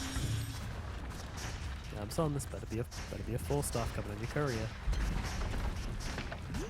It's not. It's a Ghost Scepter. I'm very disappointed. Dire's middle tower has fallen. I am sad that we haven't seen more Clockwork. But the hero just, it's so much fun to watch. Like, the hero design of cogs, like constantly getting changed, like with the large cogs, having to walk in and out, you're bouncing people inside them. Now we get kind of like the projectile cog version. Like, and Yeah, they figured I out think how to people make can their, agree. like, Apex fun. Yeah, it probably is destined to be nerfed in some way. Maybe reduce the mana burn, but keep the damage because people play it for the mana burn. Well, I think there needs to be some reduction to the hit cogs. You know, like if you hit a cog naturally, then full debuff, but maybe like half or something if you have to. Dire's bottom tower Something like has You know, fallen. there's probably some inevitable nerf to it, but whilst it's in the game, we should enjoy it whilst it lasts because it is just such a fun spell design. Yeah, I'm not sure. If you're the Katsura clock player. feels the same way as we do about it. But, No. I mean, also against like Dawnbreaker, it's really awkward because like Solar Guardian, you kind of announce where you're going to appear, so the clock can just go like cog, cog, cog, and then you appear and it's like boom, boom, boom, you know, so it's kind of quite inconvenient. And yeah, Dawnbreaker also opted for a harpoon. Ricky? I've got a One vision cog. on him with the Spirit Distiller here. From that, he's just going to die. Godlike now for Rubicon. 13, 1, and 7. Good lord. Very well. Yeah, we didn't even discuss the importance of Distiller, right? Like, we don't see Ricky at all in pretty much any meta, any tournament of recent. And Distiller, one of the newer items in the previous patches, it's just hard counters you. It's very simple. Doesn't need to be targeted on the Ricky either, so just, oh, I think he's here. Boop. Get it on him. Get the vision. Top tower is under attack. Yeah, and I respect the attempt of picking up the Ricky and trying to go for this outplay, but you can kind of see how it was on kind of thin ice. Like, it really needed to just pop off, and I mean, it kind of did some work, but just the Dawnbreaker just had such a weak entry to the game that like Ricky was kind of built on out CS Puck and have Dawnbreaker to assist him. There was no Dawnbreaker to assist him. We needed some kills mid with that smoke clutch. You know, that's what it's all about, right? It's smoke cloud, yeah. silence, smoke screen. Never saw it. The sport just didn't really find an opening for Lalajay. So. It was very underleveled. Oh. Oh no, Shackle to two. No, they don't see it. They don't. Oh, there's a ward actually here. They're getting baited again by the sentry. No scepters down, but without the 4-staff, no way to get away, Mr. Yamson. Goodbye. Yeah, I'm still holding on to that. Dire's top tower is under BKB attack. going to be up very soon for Rubicon, and with the Aegis timing out, it's just time to hit the jungle a little bit. Just make sure you don't get caught out in this teeny weeny little window they have of just 113 gold with this Aegis stack. Gonna be gone pretty damn fast, so. Radiant's middle tower is under attack. So what are we looking for in regards to the kind of comeback potential for the Dire side? There's a Manta on Ricky, so he can start at least dispelling some of the, you know, the dusts, the distillers, and the random shenanigans. Drought also, Manta, Dragonlance. It's kind of the debate of like, if they're allowed to stand still and right click, maybe they're fine. But with their heroes, unless it's based on tempo, they don't have the Banes, the Enigmas, the Clockwork, the Pucks, you know, the I press one spell, this is our fight location. Like, their best team fight spell was playing on Kinetic. And that's not reliable into Puck and Windranger, especially when Windranger has BKB. Like, it's not ideal. There is some of the cracks of the draft very quickly unfolding for Chili Pibble as they have to kind of really just overperform. Yeah, they got to 13, find their way 1 and back 7. into this somehow, and there ain't too many. I mean, I don't know, maybe Greedy, Disruptor. Oh yeah, he's already picks up an greedying. Yeah, Agnes at don't some worry. point. Yeah, he's No, getting he's locked in. He knows exactly what he needs on the Disruptor. I mean, Jab's about to get a BKB. Like, whoever Jabs wants to kill will just die. Yeah, Rubicon going in here, has the BKB of his own, so easily able to bring down Prada. Now in comes the Nightmare. Grip is not available though, cancelled out pretty instantly there. As Rio Estia will be forced away by the Hoodwink. Pluto sees Lalajay, he gets silenced up by it as well. Has to back out. Sun desperately looking forward for another Nightmare here. Might just find a little wound. Doesn't quite have the cast range though. Buyback from Prada, by the way. Black hole in the back lines don't look though, because it's not really landing, and Prada's there to cancel with the Static Storm. So Jabs tries to go for a TP out, doesn't quite make it. Alatroni's still alive here, but Rubicon still finding kills. Rio Estio finally run down, but they have to kind of be on the defensive here. That's going to be tough. Running down the river, Katara Hayama, staying on Yamsun, and we'll find another. Double kill for the Drow. Little too far there for Nemesis, but in fairness to them, they pushed the brakes pretty well. Yeah, they knew when to get out. Especially with like BKBs on cooldowns and, you know, your puck's got a gem. If you go super crazy here, you are kind of gifting a lot of economy. I mean, Rubicon, we've been praising him immensely for his game. But when you are 51-7, one slip up, minimum like 1,000+ gold going in the way of Chili Pibble. Getting onto Lalatroni. Lalatroni, though, has the Manta to be able to get off the dust. Hook shot, though, still lands. Lelis going in blind here, and with the Essence of Scylla now gives the vision, but he's got the getaway card, and now Analog has to come and help out Lelis here. Or just try to go for the Ricky kill even through all of this, and, well, he's going to get it. The Clockwork's still alive. Lelis is still fine. Analog and Lelis just putting on a clinic down here in the bottom lane. Rubicon now getting on top of Rio Estio, who's trying to get to the high ground. Doesn't quite make it, and the Shackle's going to connect. There's going to be another kill for Rubicon here. Wowee. What looked like just a little kind of scare onto the Ricky actually turned into a full-blown murder fest. Yeah, I mean, it's also Chili People just didn't want to join this fight at all. They kind of looked at the shenanigans happening, and now Rubicon moves up to the high ground. 27 minutes into the game, 17-1-7, 249 CS, 20,000 net worth. Yikes. Just to put it into context. Yeah, How do you kill this man? Like the Chili People somehow need to bait Rubicon to press BKB, and then hold Kinetic Static Storm with enough heroes in position that aren't getting coiled or black holed or cogs or grip. Like, it really is a multi-layered lockdown lineup that thrives when your carry player puts on a performance like this. Now they take the Aegis. The desperation wave cut is in full force. Yeah, it's on a timer, it feels like, for Red Hot Chili Pepper now. Not a timer as in they need to win the game by a certain point, but a timer as in their game is going to run out soon. Not only is the Wind Ranger an absolute beast, Jabs has also managed to hit the timing on the BKB. He hasn't had much to say this game, you know, just kind of calmly did his stuff in lane, jumping around the fights a bit. Took some helping out towers. with the Vessel. I think the Vessel had a lot of value. Now, we got Blink, we've got BKB. Jabs can make a statement in this game if he finds the opportunity to do so. Kind of getting pinned in by Analog here. Lelis just kind of watching. Oh, somehow the cog didn't. Okay, yep, there we go. Just walking away from the kill before it's over like 3 times in a row, trying to be cool about it, move on to the next thing. Poor Hood was just saying that. Please finish me. Poor little squirrel. What's Ricky got? Manta, Diffuser, going in for Nullifier, but wants a shard first. Actually, he already has a shard. But he's got a shard on Quickfire.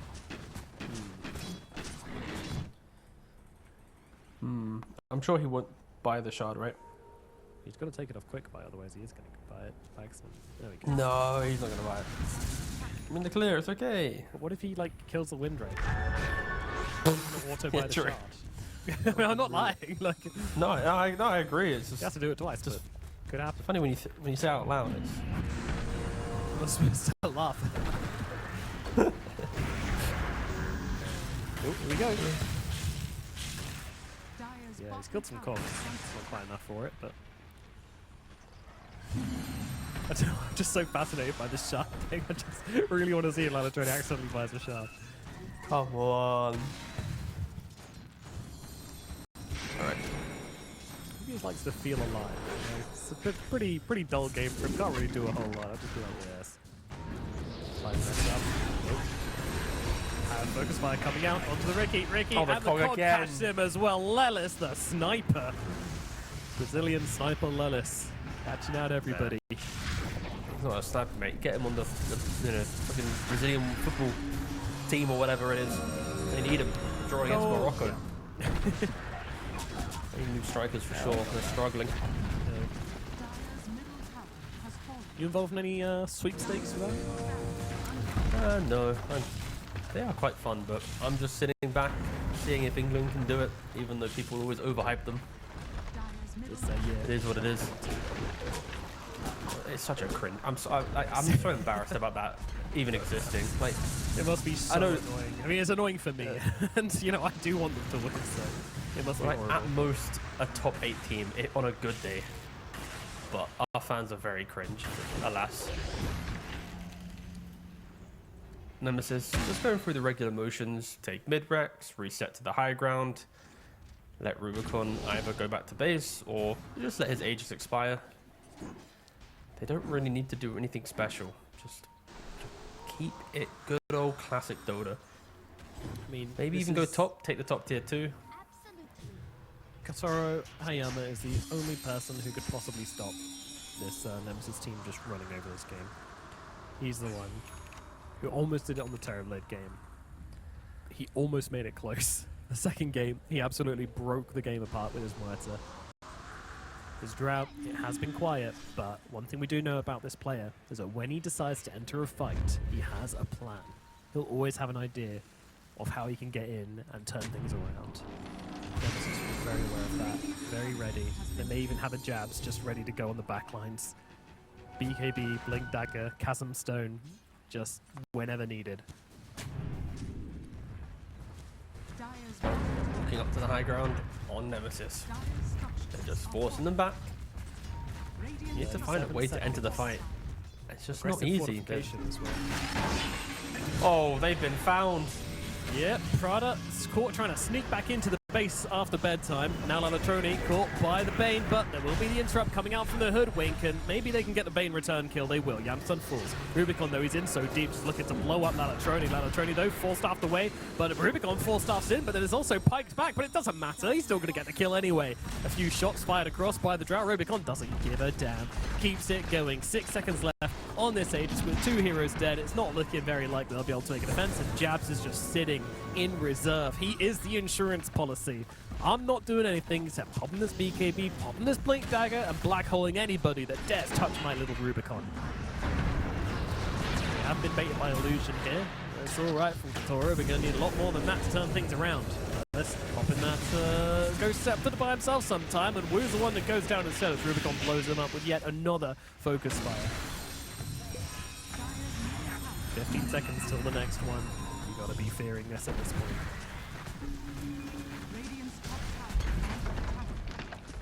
Tier 4 started on now.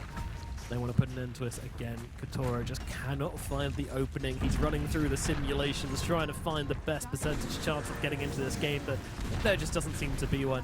Not with Jabs sitting far behind, waiting, watching.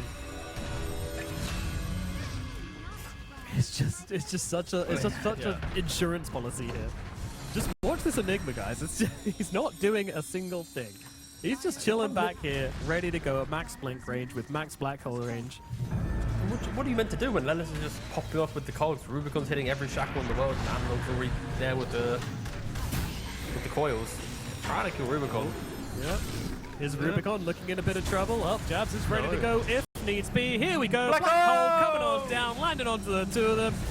It'll do. It's not bad. Wu and Rio SD are certainly taken out of the game. The buybacks are coming though. They'll try to finish the game though, Nemesis. This Ancient is pretty low.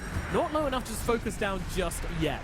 They might actually have to back away here, Nemesis, unless they can keep on fighting. Rubicon says, yes, please, BKB's ready. Satanic's on the road. Give him a rampage. Lalatroni is gone. He needs it, dude. This guy has never deserved a rampage more. Onto the Drought, trying to take it down. Katoro Hayama, gonna be the rampage for Rubicon. And absolutely deserved. What an absolute clinic.